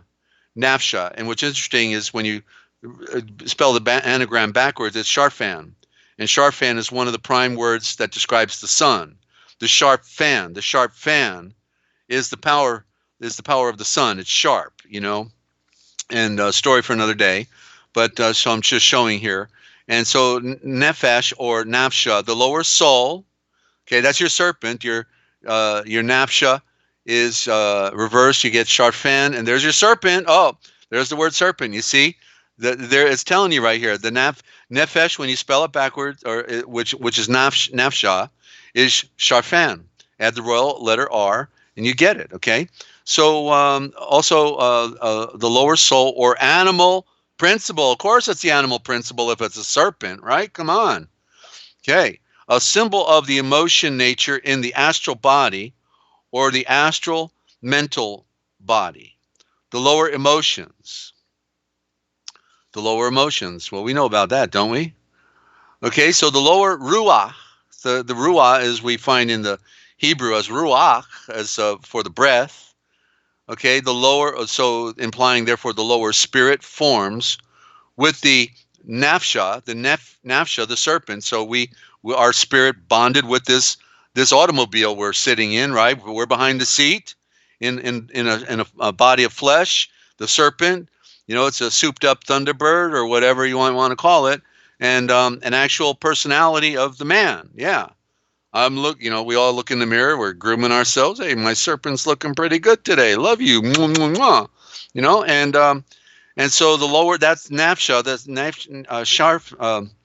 nafsha or nefesh, depending upon how you want to spell it, represents the lower soul or the rule and rules over her and lights her with everything she needs. That's our spirit. We bring life to the body, right? And the nefesh is the throne. The serpent is the throne to the spirit, the ruach.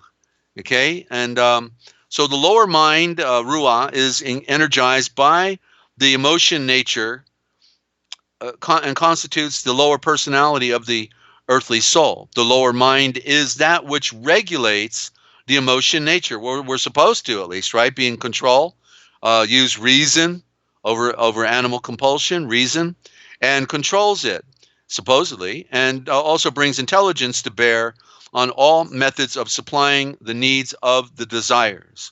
The astral body is the vehicle or instrument of the lower mind and emotions.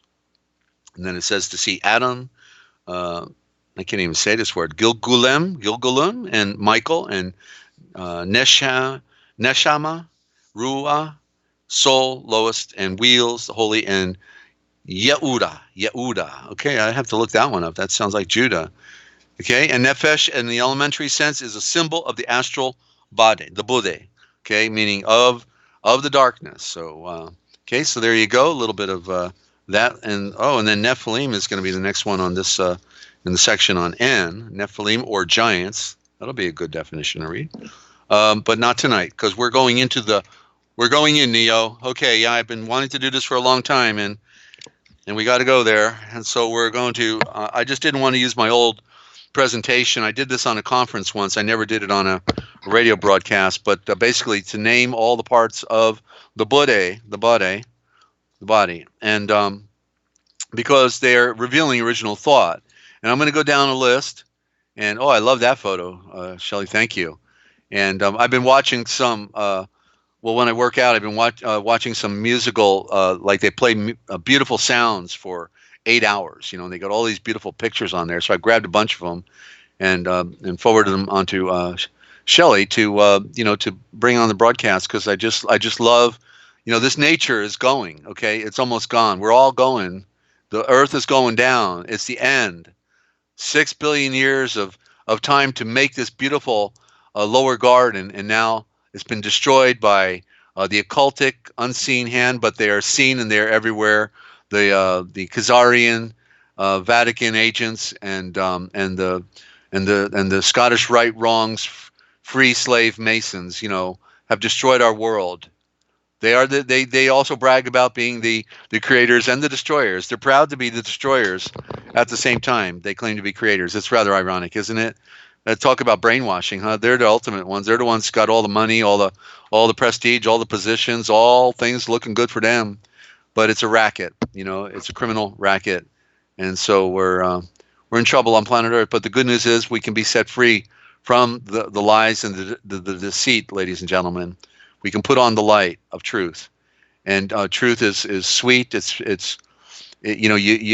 like fresh water in your face versus polluted water. It's good, and it's right. So we're going to try to cover. We may do 2 parts here. Maybe we'll do that. We'll pick it up again maybe on Tuesday, be our next broadcast here on Forbidden History Live. And I know Ninja likes to call in, so we'll bring her on in a little bit, and that'll be our wind down. Okay, bringing Ninja on. But okay, so let's go to hat. The word hat. Okay, and so I'll do. I guess I should do it in the chat at the same time I do it here, and but I'll spell it here. Reation. Okay, so I got to haven't done it, this approach before, so I don't want to have too much downtime here. But okay, so hat. If we know that the H is the word the, and that the AT, represents the alphabet, then you've got Oh, excuse me, I didn't do it right. See, there it is. There it is. The creation. Hat. So what do you put on your head? You put on your head the hat. And what it's telling you is you're putting it, you're not, so it's not the thing you're putting on your head. That's not the creation, right? The hat is not the creation. You're putting it on. You're putting something on the creation. You see? You're putting it on. You are the creation at the top, okay? There's two of you, and one of you is in the higher echelon, and then below in the lower body, you have the lower echelon, the serpent, okay? And so hat literally means, because H is the word the, ha, or he is the, okay? And no mortarboards, Ninja. We don't want any mud in our eye. So that Masonic mortarboard is out of here, okay? And it's okay. You can leave it there. Let people look at it. Okay, so now we're looking at head. Well, crown. Crown is the word corona, okay? So corona is, so the crown is a symbol of the light.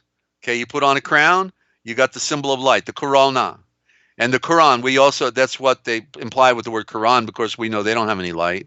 But it said that when Moses came off the mountain, Quran came out of his head, the Quran, but it wasn't the bull, the horns of the bull. It was the rays of light, 6 points of light projecting out of his face, showing that our head is a power source. What can we do with our minds, with our power source of infinite capability, right? We can create and we can destroy, certainly. Okay, so brain. So if we look at brain, then we can see, but there's no B, so brain, it would be va. Okay, here it is. I got it. Okay, I'm seeing it for the first time, actually. Okay, I got to fix that right. Okay, V, va, R-A-I-N, which then is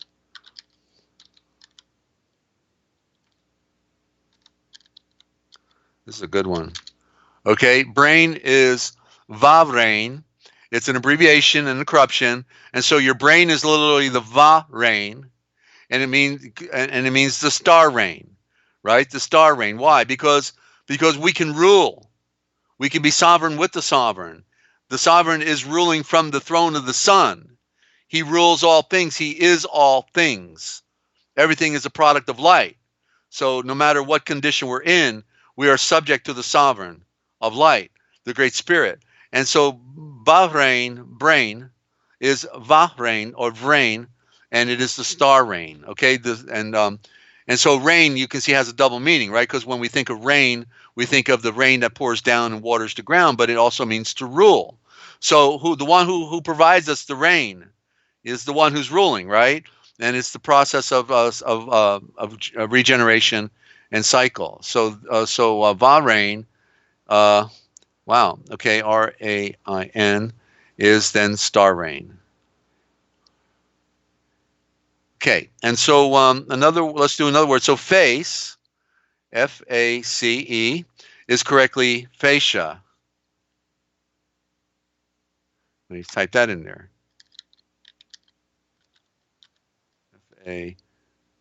F-A-S-H-A, fascia.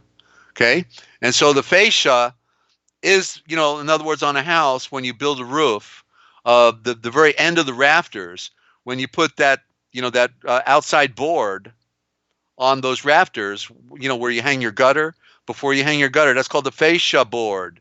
The fascia, I used to build houses and specialize in roof structures, and so, yeah. So that's also, though, symbolic with this one, okay, F-A-S-C-H-I-I,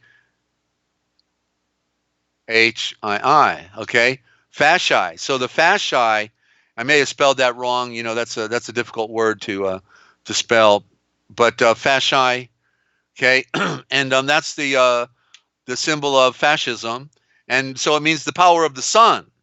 So fascism means the power of the sun, okay. Okay, there you go, the power of the sun. And so skin, by Wendy here is then, okay, this is a good one. I've not done this one before. Is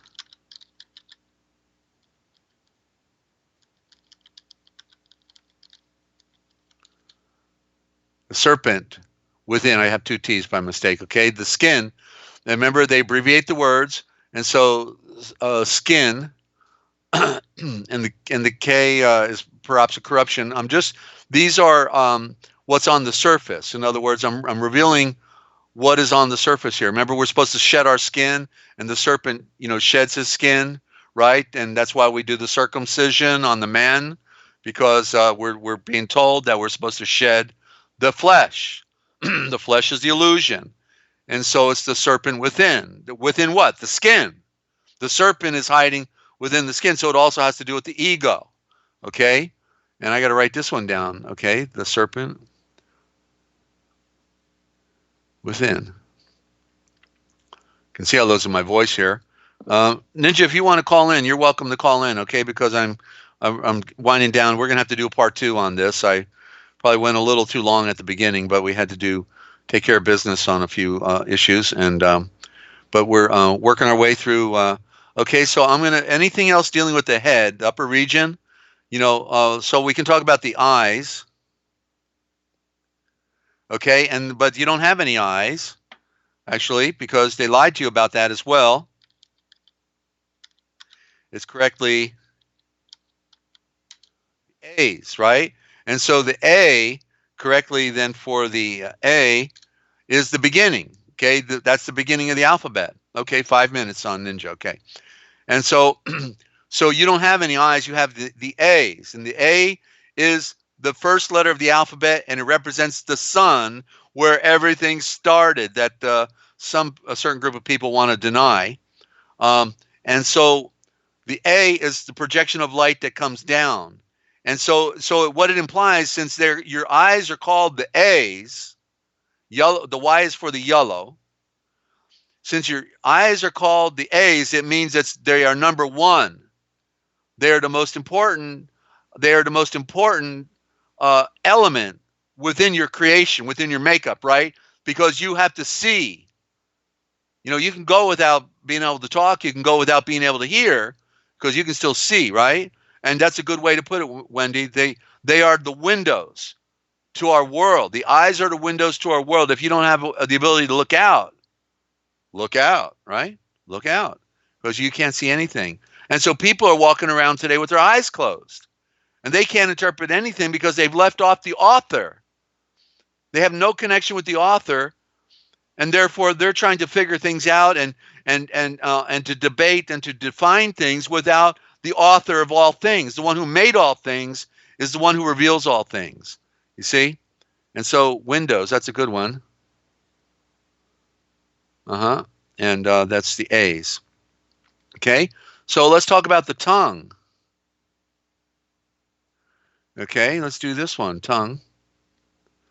T-O-N. Well, the fascia means the royal eye of creation. Okay, so fascia is, because see, it's not an F. It would be correctly spelled P-H, like this, fascia. And so P-H is creation. So it literally means you have to rearrange it. The A is the royal eye, and then the creation. So literally fascia, which is the face of the sun, okay, is then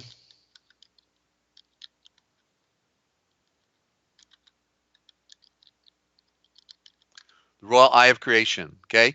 That's what the sun is. We know that, right? Because the occultic put it on the dollar bill, right? The all-seeing eye. So it is an eye. It's a symbol. I mean, he doesn't need the sun to see everything, right? It's for us to see, so we can see his great logo, okay? We can see his great logo, what represents him. Right, the eyes are right, we got two, but he's got one. He is one eye. You see, he gave us two because we can go in two directions, right? We can go left or right. You see? So that's why we're told, Yeshua said, to make your eye single, right? But if your eye is divided, you're looking in two different directions. You can't do that. Focus. You focus, then you can see things clearly.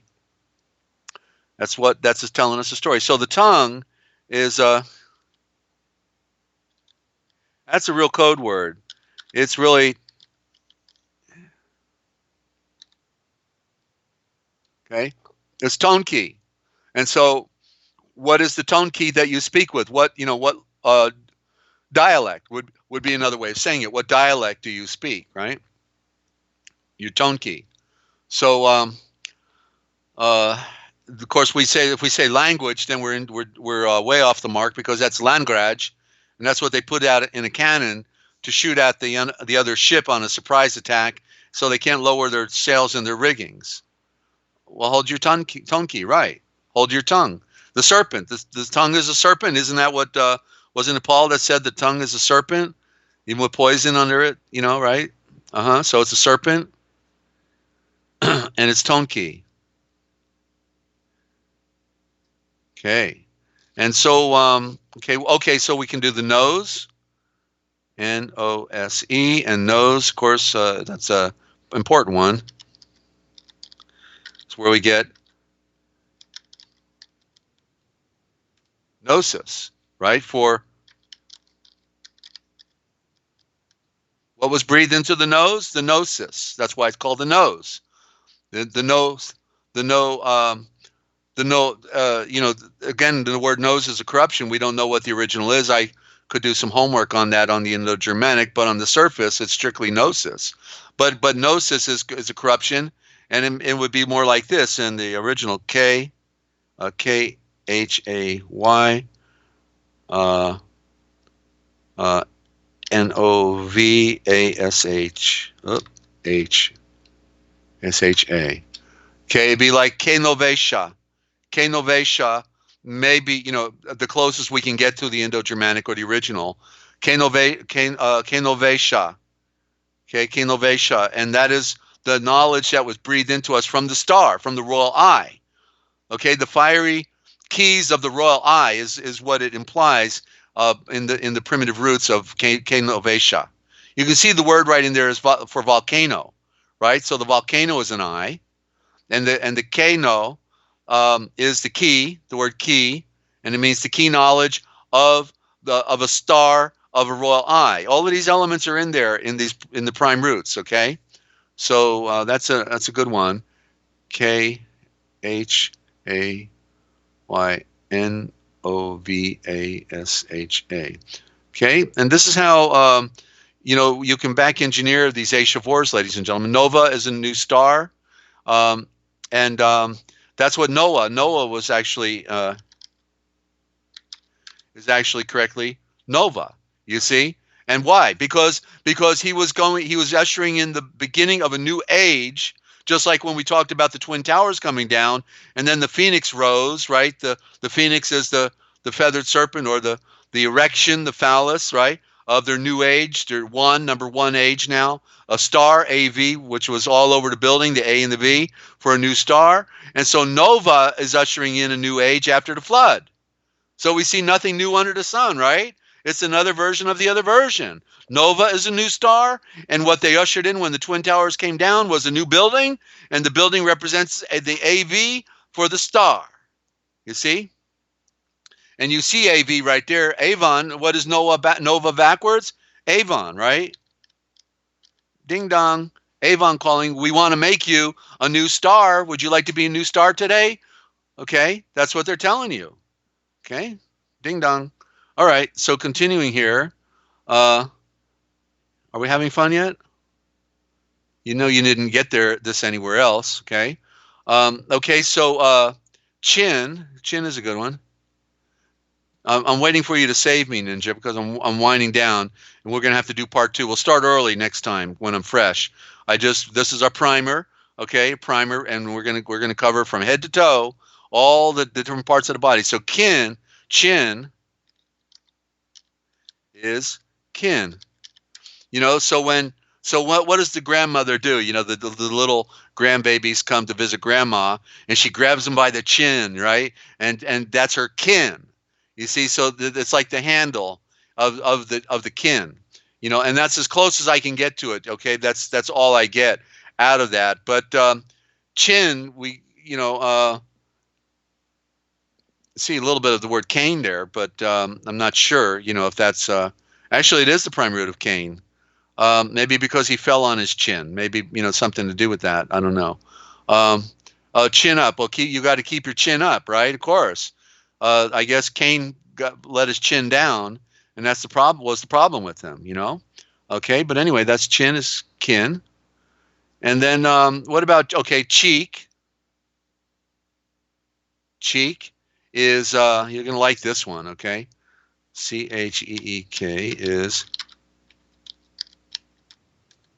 check. Why? Because in the battlefield, after everybody slaughtered each other, and whoever's left the winning side, well, they're going to go around and they're going to check, right? They're going to check, make sure everybody's dead. And so how are they going to check? They don't want to get stabbed. They're afraid because some of these people might be pretending to be dead, but they're still alive. So what do? They take the sword and they press it into their cheek because they know if they're still alive, then they're going to move, right? And so they check by poking into the cheek. So the cheek is the check. You see? That's the original thought. It's the cheek. You're multitasking. Are you going to call in? Okay. So cheek is check. and they are left to talk about it. Well, if they're good at faking their death, sure, but whoever wins the battle, of course, writes the history too, doesn't he? And that's been the problem all along. And they started rewriting the history way at the beginning. Okay, she's plugging in. She's going in, Neo. Okay, Ninja Cat. She's going to jump across buildings, tall twin towers, and do her thing. Come on, Ninja. She's always calling in on every program, and she's a real trooper. She's going through a real tough time down there, ladies and gentlemen. If you want to get any samples of our documents, get them through Ninja. We're giving half of everything that comes into Ninja through her channel, and she'll send you the PDFs on the Indo-Germanic, the Real Da Vinci Code Dictionary, Real Da Vinci Code Etymological Dictionary from 2011, 300 pages, 8.5 by 11, blow your mind, collector's item, or the latest dictionary out of the original gospel prototype with 100 pages in the back of the original thought dictionary, the most contemporary work we're doing now, and so we're and then we have the Book of Wisdom also. So these are available to any new listeners. Okay, and yeah,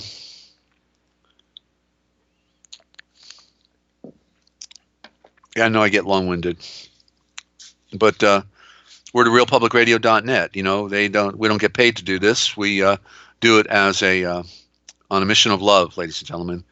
And Ninja's coming on. Okay, good. Stand by. Go, Ninja. Sit by. Okay. Sit by. All right. Hey, Ninja. G'day. Good day. Hold on. Okay.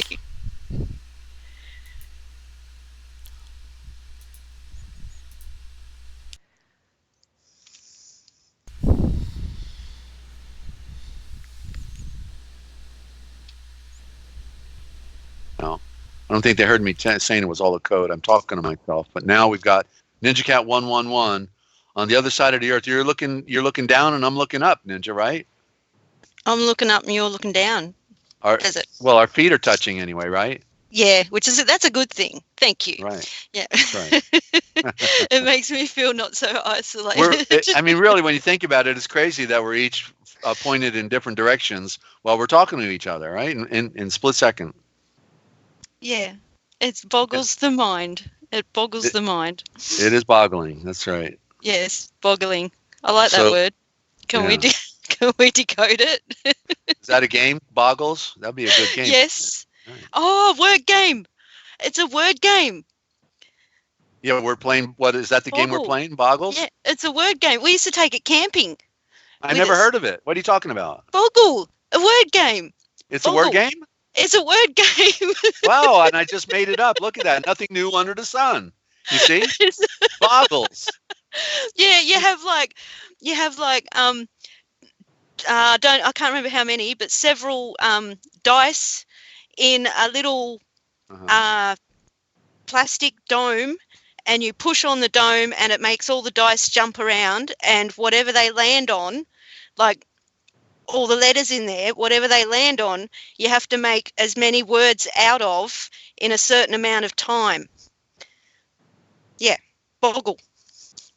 Okay, well, I thought I was original there, but there you go. Thank you. Mind-boggling. Classic. All That's right. a classic. It fits. So we Yeah. need to decode boggle. Does it?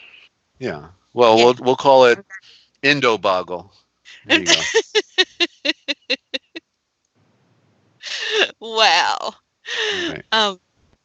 Yeah, I don't know how long I can talk for, because I got interrupted. I think it was 5 times. I don't know. I lost count. At the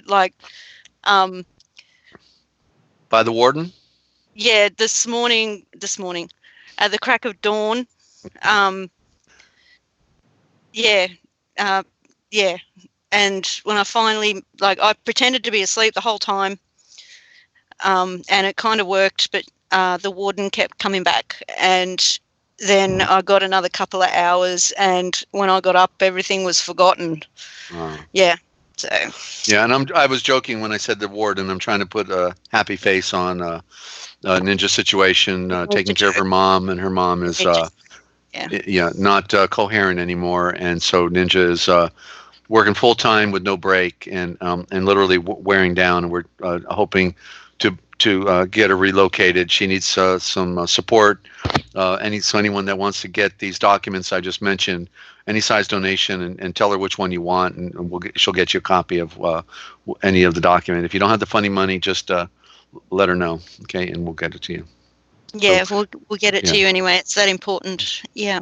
So what are you seeing? We do all of this. We have four channels going, and as well as three are going, but one is okay. We have 3 channels going.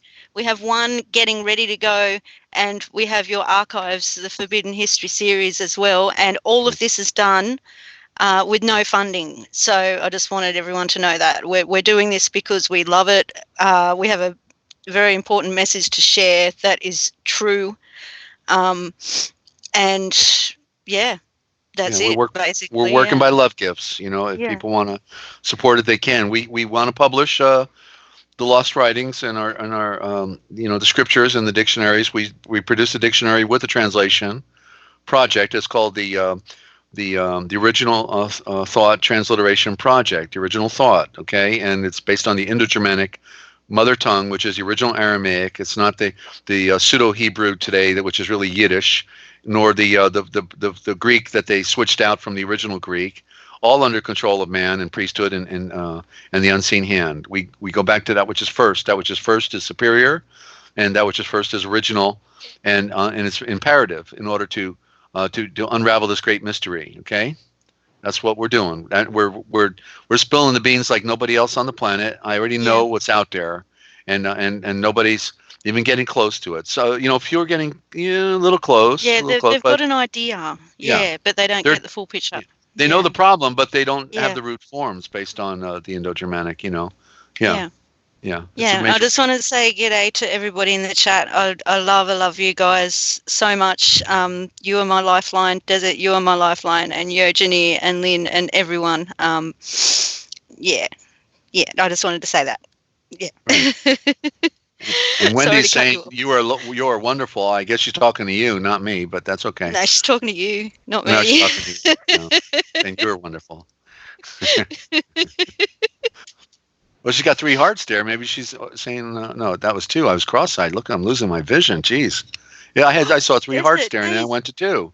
How'd that happen? Wow! Now that you've said that, you know how my face. Well, you know how my face. All right. What? Thank you. You know how my face reacted into whatever. Yeah, most people don't know that actually. I had a reaction to something, or I was also going for it with the detoxing, so it could have been that as well. A combination of things. Anxiety aggravated it. My face swelled up. I didn't look like me. It was red and it was sore, and my eyes almost disappeared. It was so swollen, and I looked like death. And it's settled down now, but my eyes keep going out of focus. They keep going blurry.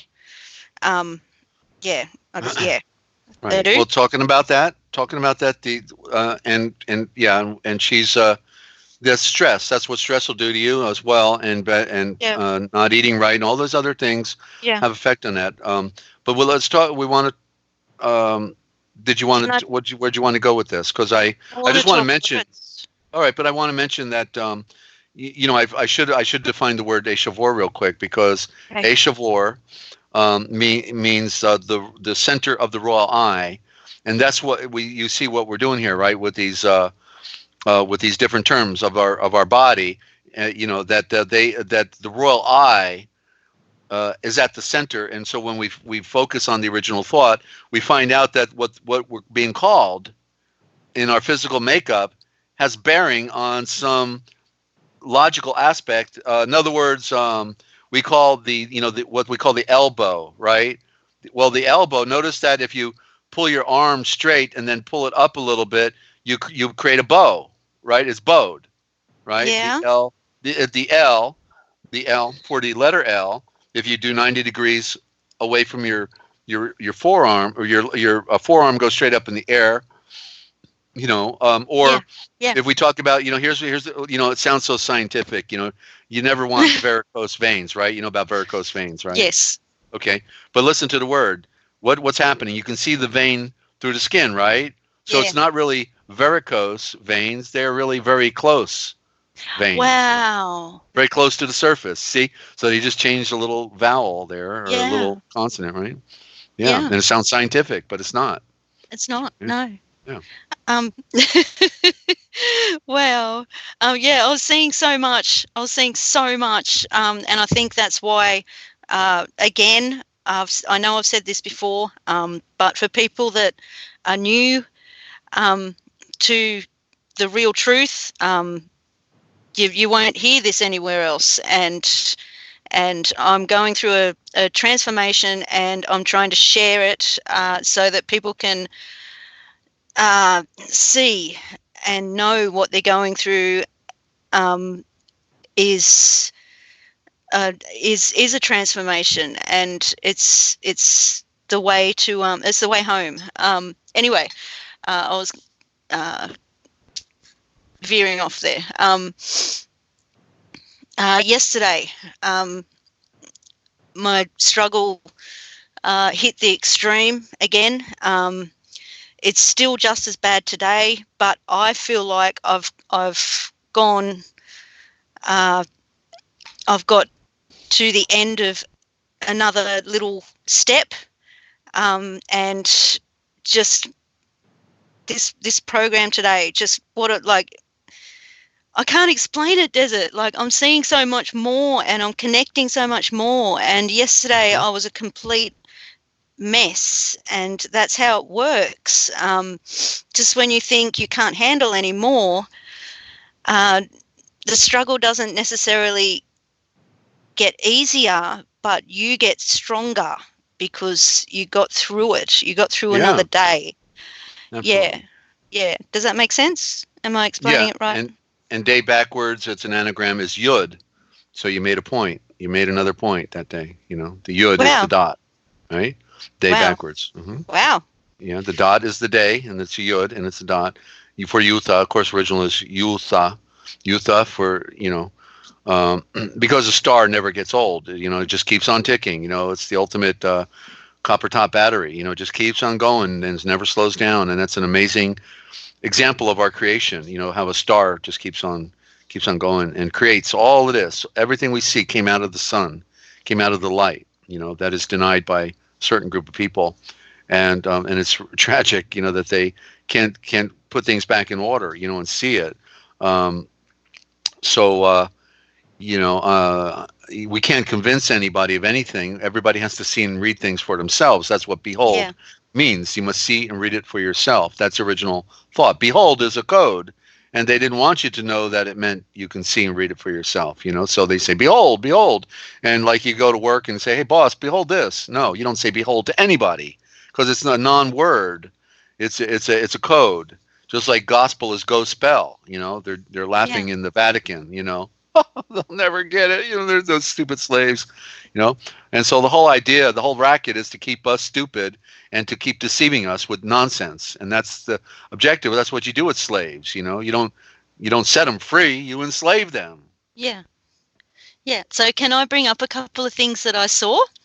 I have a very long list, but I couldn't write anything. I couldn't write it all down, and but I managed to get some. Okay. We're talking about our eyes, and our eyes spelled the deceptive way, EYES. Our eyes are round, and the eye, as in AY, in the sun is round. The sun is round, and our eyes are round. No, that's just more. The sun is flat and it's a square. Okay, you must Really? be wrong. Okay, Yeah. I'll have to look again. I looked at it yesterday. It's flat and it's a square. Just kidding, of course.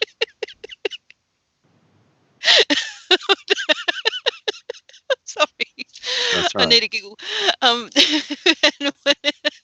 it's polka dot too, by the way. Okay, Continuing. got polka dots on it. Yes, and the Earth is purple.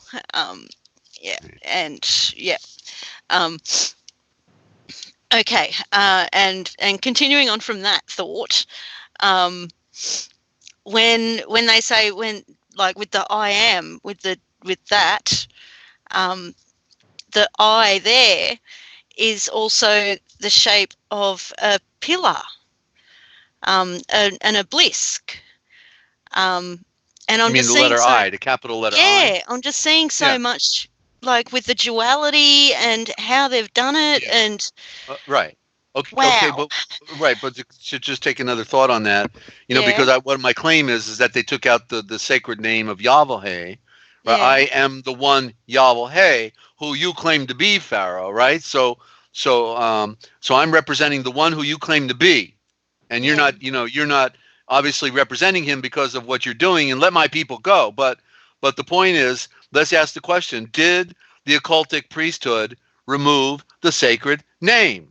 Well, I think that when they came back from Babylon with their Babylonian Talmud and they rebuilt the temple, that's the period of time when they took out the sacred name Yahweh, which is mispronounced as Yahweh, and they replaced it with Adonai, which is correctly pronounced Done. Done, in which you read backwards, you get India for the Zavram occultic priesthood. You see? So they did remove the sacred name, and so it's clear that the odds are 90% in my favor that it's probably my contention is true and correct and complete. Yeah. He would, if he's being asked, who is your God? Why should he hide it? Yeah. Well, And they've taken the I am and put it with all the deception, like how you can be your own God and all that sort of stuff. Yeah, they've taken the I am and put it all with that and flipped it and everything. Well, Sorry it's to clear cut you off. it's an incoherent statement. I am that I am. It means nothing. Yeah. Other than I. Yeah. In other words, we can interpret it as I am the self-existent one. Sure, but clearly he was asked to identify him. Yeah. Identify who is it, and he's a revealer, and certainly he's going to tell Pharaoh off. I'm the one you claim to be representing, Pharaoh. That's who I am. I'm the one you claim to be representing, and you're not doing it. So let my people go. You don't represent the light. Moeshan does. Moeshan, the mother's royal eye. That's what Moeshan for Moses means. The mother's royal eye. So he became the royal eye of the mother of light, the virgin light of the sun. It's still male, female, but manifestation of physical creation by nature is female. You see, spirit is male, creation is female, just to clarify. Yeah. Wow. Thank you. They don't teach it at the pulpits. I'm sorry. Go ahead. Can I move on to, I have 4, but I don't know if I'll have time to bring them all up. Also, cell, when you were talking about the human body, I heard you say cell, and I thought of the other word cell, as in buy and sell, and they sell us when we're born into this world, into the skin, which is made up of cells. Yes. Yeah, yeah. Cell is right, has multiple meanings, but of course the C, it's really Oh, not. we get It's put in not, a cell when we go to jail. Sorry. right. Uh, You're yeah. putting, you got a cell phone, and Wow. but it's an S, so it's not CELL. It's SELL from that standpoint. It's an S, Yeah. and there's your serpent. Okay, the serpent is what how do they capture us? If we were just spirit, they couldn't lay a hand on us, right? But because Exactly. we're in a physical form, they grab our body. That's the Yeah. serpent. Yeah. And and Wow. what's the latter part? EL for the Yes. enlightened. So we're supposed to be enlightened, the serpent of enlightenment, but we're really serpents of stupidity, right? Serpents of stupidity. Yeah. I love this. Okay. And I saw something else. I can't scroll back up because I can't get to the top of the chat anymore because I've been going in and out, like swapping with Cosmic. But I can remember writing something and writing the words telltale, as in tattletale, telltale, and I can't remember what else I wrote, but I wrote down here on a bit of paper before it was all gone from my brain. Telltale, I wrote down serpent tail, and then I thought of tail words, fairy tale, and that's as far as I got actually. But yeah, that's just another thing that I was seeing. Did you want to add to any of that? To tail, the word tail. I'd have to listen back to know what part I was referring Well, to. the but tail, telltale, you see. serpent tail. Yeah. Well, the As word in tail man itself. telling lies. Yeah. Okay. The word tail, as we see, all animals have most animals have a tail. And it's like the body has an energy, and then at the end, everything comes together at the end, right, as a tail. And so it's telling a story about what like you are wanting to go somewhere. You're wanting to because you're in a struggle, and so you're looking for the end of your struggle. And so when we are on a cosmic journey within our spirituality, then we're going somewhere, and at the end everything comes together. So the story of the animals in this creation, as we know, the word tail, it means a story, and so at the tail everything comes together, and that's the good news, because you have to go through a journey before you can get to the to the fulfillment of your story. In other words, we don't know the future. We don't predict the future, and we find out it's very very challenging to. I got a bug over here. I just had to kill, and At least it's you still got challenging. bugs.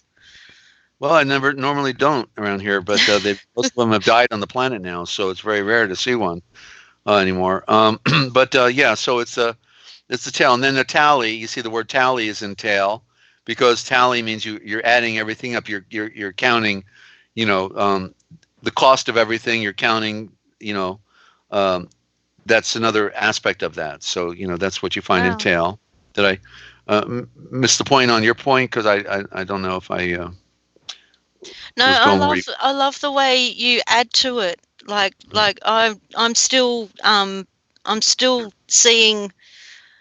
I'm still being open. My eyes are still being opened up to all the lies of this world, and so I'm seeing that along with the truth being revealed as well. And yeah, so thank you. I love the way you do that. Like, I'll bring something up, and then you bring up the good side of it. Yeah.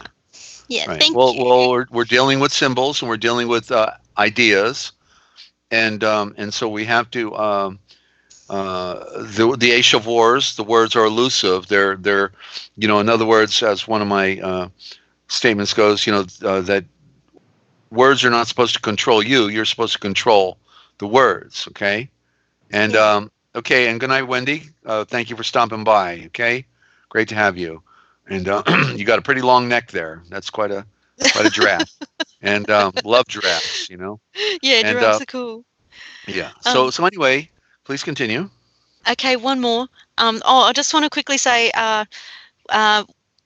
before I moved in with Mum, I used to go for I used to go for rides on my electric bike. I'd do a whole lap around the Lake Burley Griffin, and part of there was a bike path all the way around, and the bike path would pass by the National Zoo and Aquarium, and I found a track going down along the back fence of the National Zoo and Aquarium, and I would go and visit the giraffe.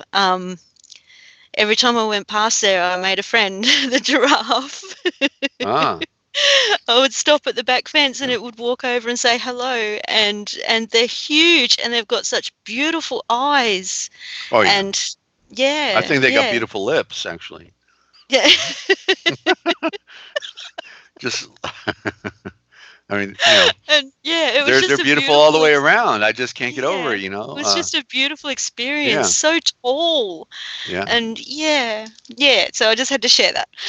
Okay. Yeah, I got a freebie every time I went past. I didn't have to pay to get in the zoo to say hello to a giraffe. Yeah, one more thing that I wrote down, and then I'll probably have to go. When you were talking about the worship of more than one god, like many gods, and Lynn wrote, I don't know how to pronounce it, polytheism. Polytheism. Polytheism. Yeah. Mhm. I thought of polygon, and that made me think of geometry and all their shapes and things to do with the deception. And it just, I don't know, it just, yeah. Yeah, well, Polygon poly means many. Poly means many. Yeah, it means many. Yeah. Yeah. Yeah, it all fits. Yeah, so that was that one. That was all I managed to write down. Yeah. Okay. Yeah. Okay. And there was one movie that it was like a B-rated movie, but in there, the priest of Osiris was with the bald head. You know, he's there. He says something like, I should probably not try to paraphrase it because it's a little. It was more extensive, but he was saying that we, as the priests are. We know that there's only one God, but many gods. Sure. The more gods, the better to keep us priests employed.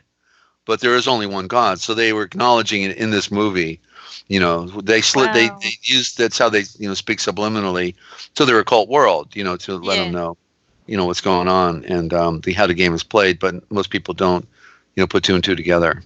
So. Yeah, I'll try and find time to make a presentation, or at least get a couple of screenshots to put up while we're talking on the Chronicles later on. I want to talk about epoch. I've written a whole stack of stuff down and I can't find it right now, but you just reminded me of it. Epoch was in a link that you shared with me. Lots of writing. I remember lots of writing. And epoch was in there, and it reminded me of a movie that I've been thinking of, and I couldn't think of the name until then. And I looked it up, and sure enough, that was the movie that I've been trying to think of the name of for a couple of months now. And the movie is called Epoch. And it was made in 2001, 2 months after September 11. And it's about a strange kind of an exclamation mark shaped black thing that rises up from the earth. And I'll have to watch it again. I watched it years ago, but I kept thinking of it, and then it turns out another one pops up, and that made me think of representation of the two pillars, and I also remember them saying one brings death, one brings life, representation of the sun and moon. Yeah, that's the duality. Yeah, So is that yeah. called, the movie's called Epoch, EPOCH? Yeah, EPOCH, and it also made me think of the word apocalypse. Yeah. And it came out And the around way, 2001? yeah, around 2001, 2 months after September 11th. So Wow. October was in November. Like, all you have to do is Google it. It'll probably be on Netflix somewhere if you've still got the freebie. Yeah. So yeah, there's another version that's just been made.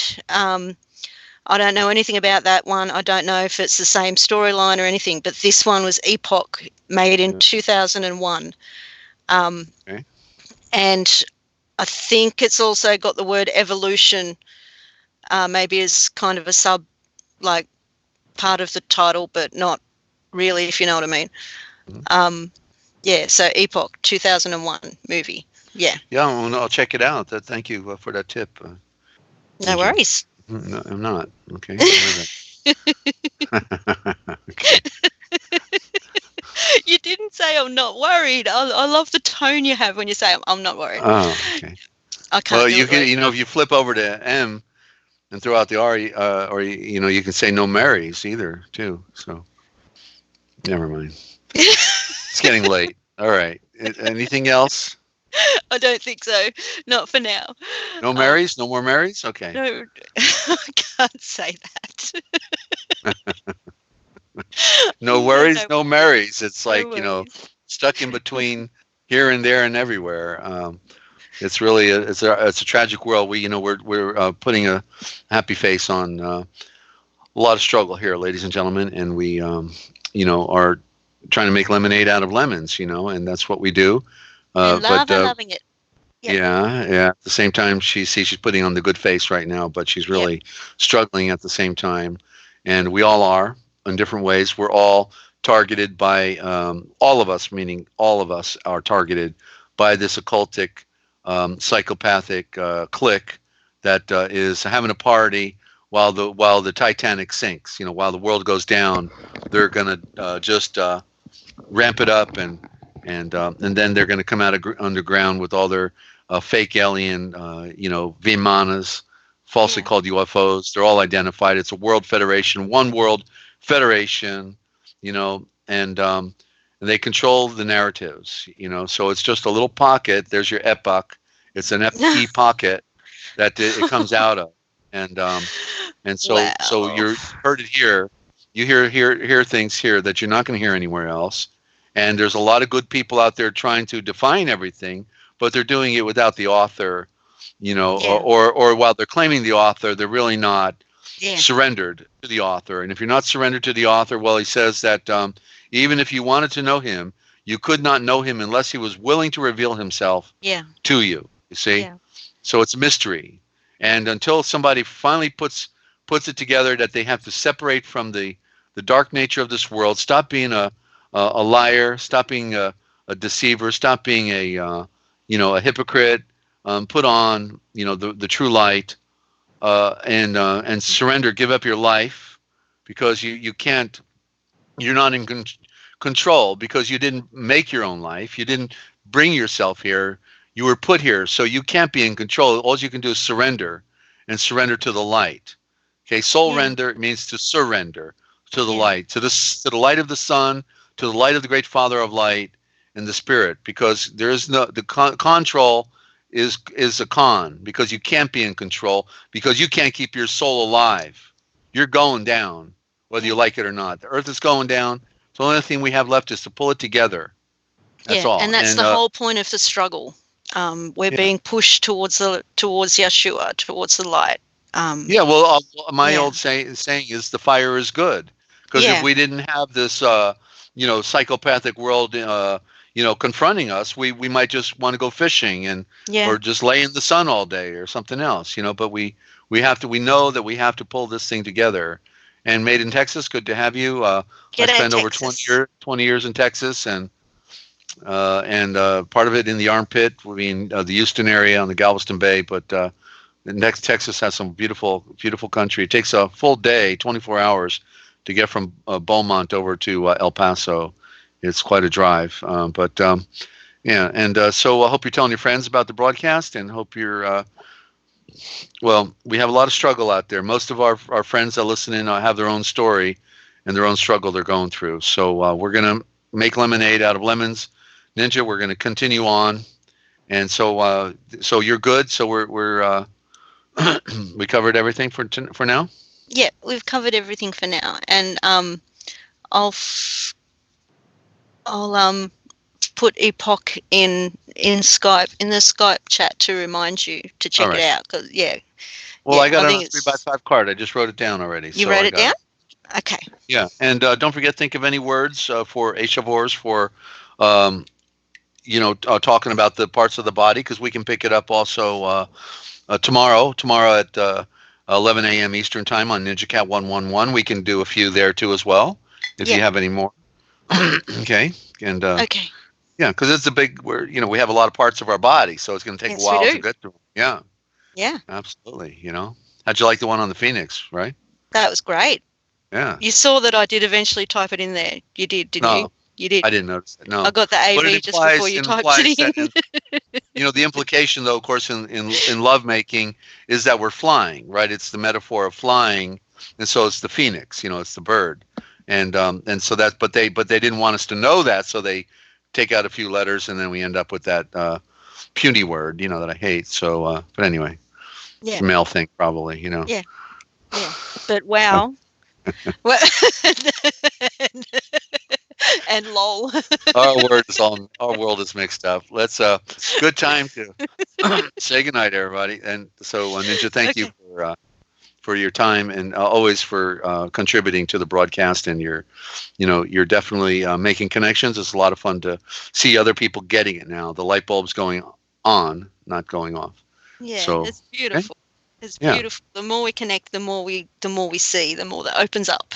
So actually, in 10 hours and 20 minutes, or just roughly 12 hours from now, we'll be on Ninja Cat 111, Down Under, the Forbidden History Chronicles. Okay, go to Ninja Cat 111. Do subscribe to the Cosmic Essence, to Ninja Cat 111, and certainly to Forbidden History Live, ladies and gentlemen. So Ninja, thank you, and be well down there. And write your goals down and move forward on them, okay, as quick as you can, because time is short.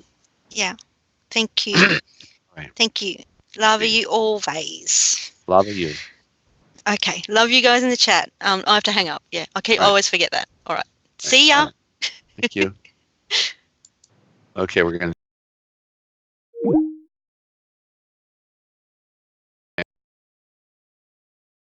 to go Forbidden History. We back? You're back. All right. Thank you, Shelley. So there you go, ladies and gentlemen. We've gone around the world. Some people can't go around the world. That's okay. That they can, if they're limited in their world view, then that's fine. But we go around the world, and we don't leave any stone unturned. And but it all begins with our communication devices, our Echavores, okay? And so I hope you tell your friends about the broadcast. We've got plenty of recordings. You can go listen to them. Okay, we're trying to talk about some things that nobody else really is putting on the table the way we do. I had a long list of words here. I could have gone through them, but we're going to hammer this out, this thing about the body, as an example of the original thought. That's what we're doing. We're just trying to give an example, like in just one more example, like the Hittite civilization. On the wall of one of the entrances, they had a picture of the eye. I don't know if we got these graphics, Shelley, but or Ninja, if you want to pull it up, the graphic of the eye and the graphic of a deer.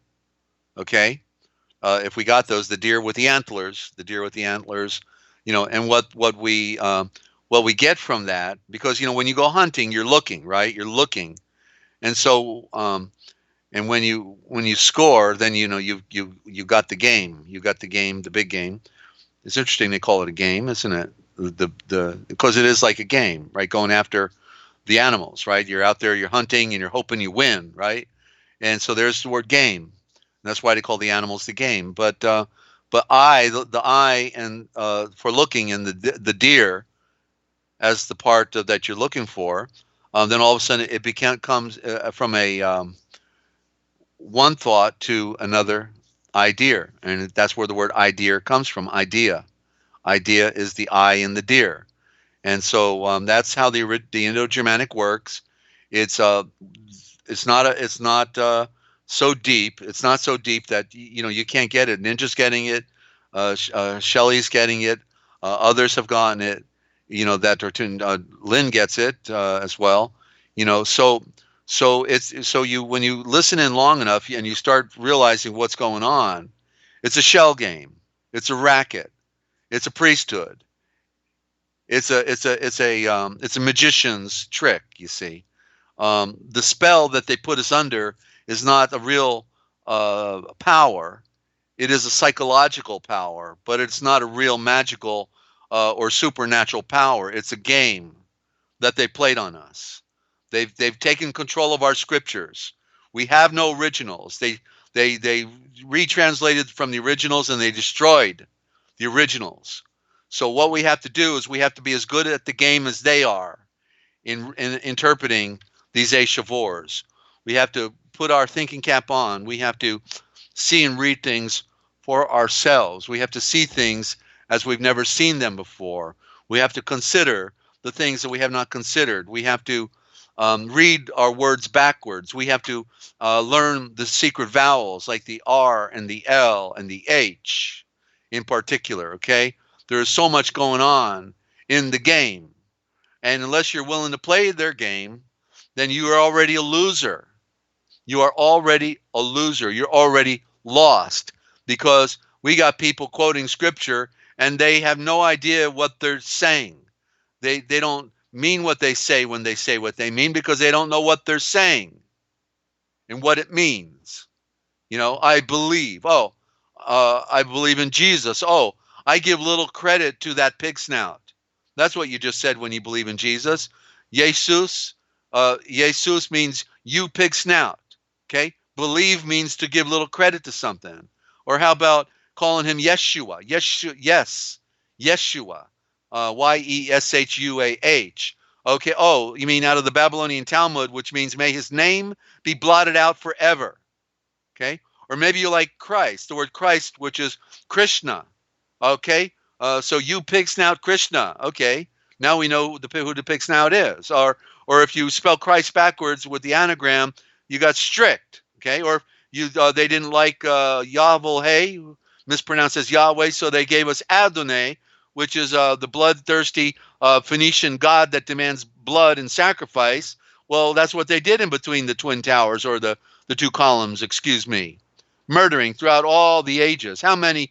Thousands, tens of thousands, maybe millions, right? And then they do 3,000 in New York City, right in front of everybody, in state of the art. Blame the Islamic Front when it was really the Bush family and the Freemasons and the Jewish or Israeli Mossad. That's right. And so and the earth keeps ticking, ladies and gentlemen. We keep going round, but some people don't want us to think we go round either. How about that? When everything is round in front of us, don't look at that moon up there in the sky. Don't look at the sun. They're not round. No, of course not. And so I think it is a Truman Show, isn't it? I mean, come on, really. They got us thinking it's a Truman Show anyway, and it's the greatest show on earth. But once you know your maker, these things, the depth of the science, which it is a science. It is an exact science, in fact. You can know that you know that you know, and it begins with the communication devices of the alphabet, and that's what we're going to be continuing to talk about right here on Forbidden History Live.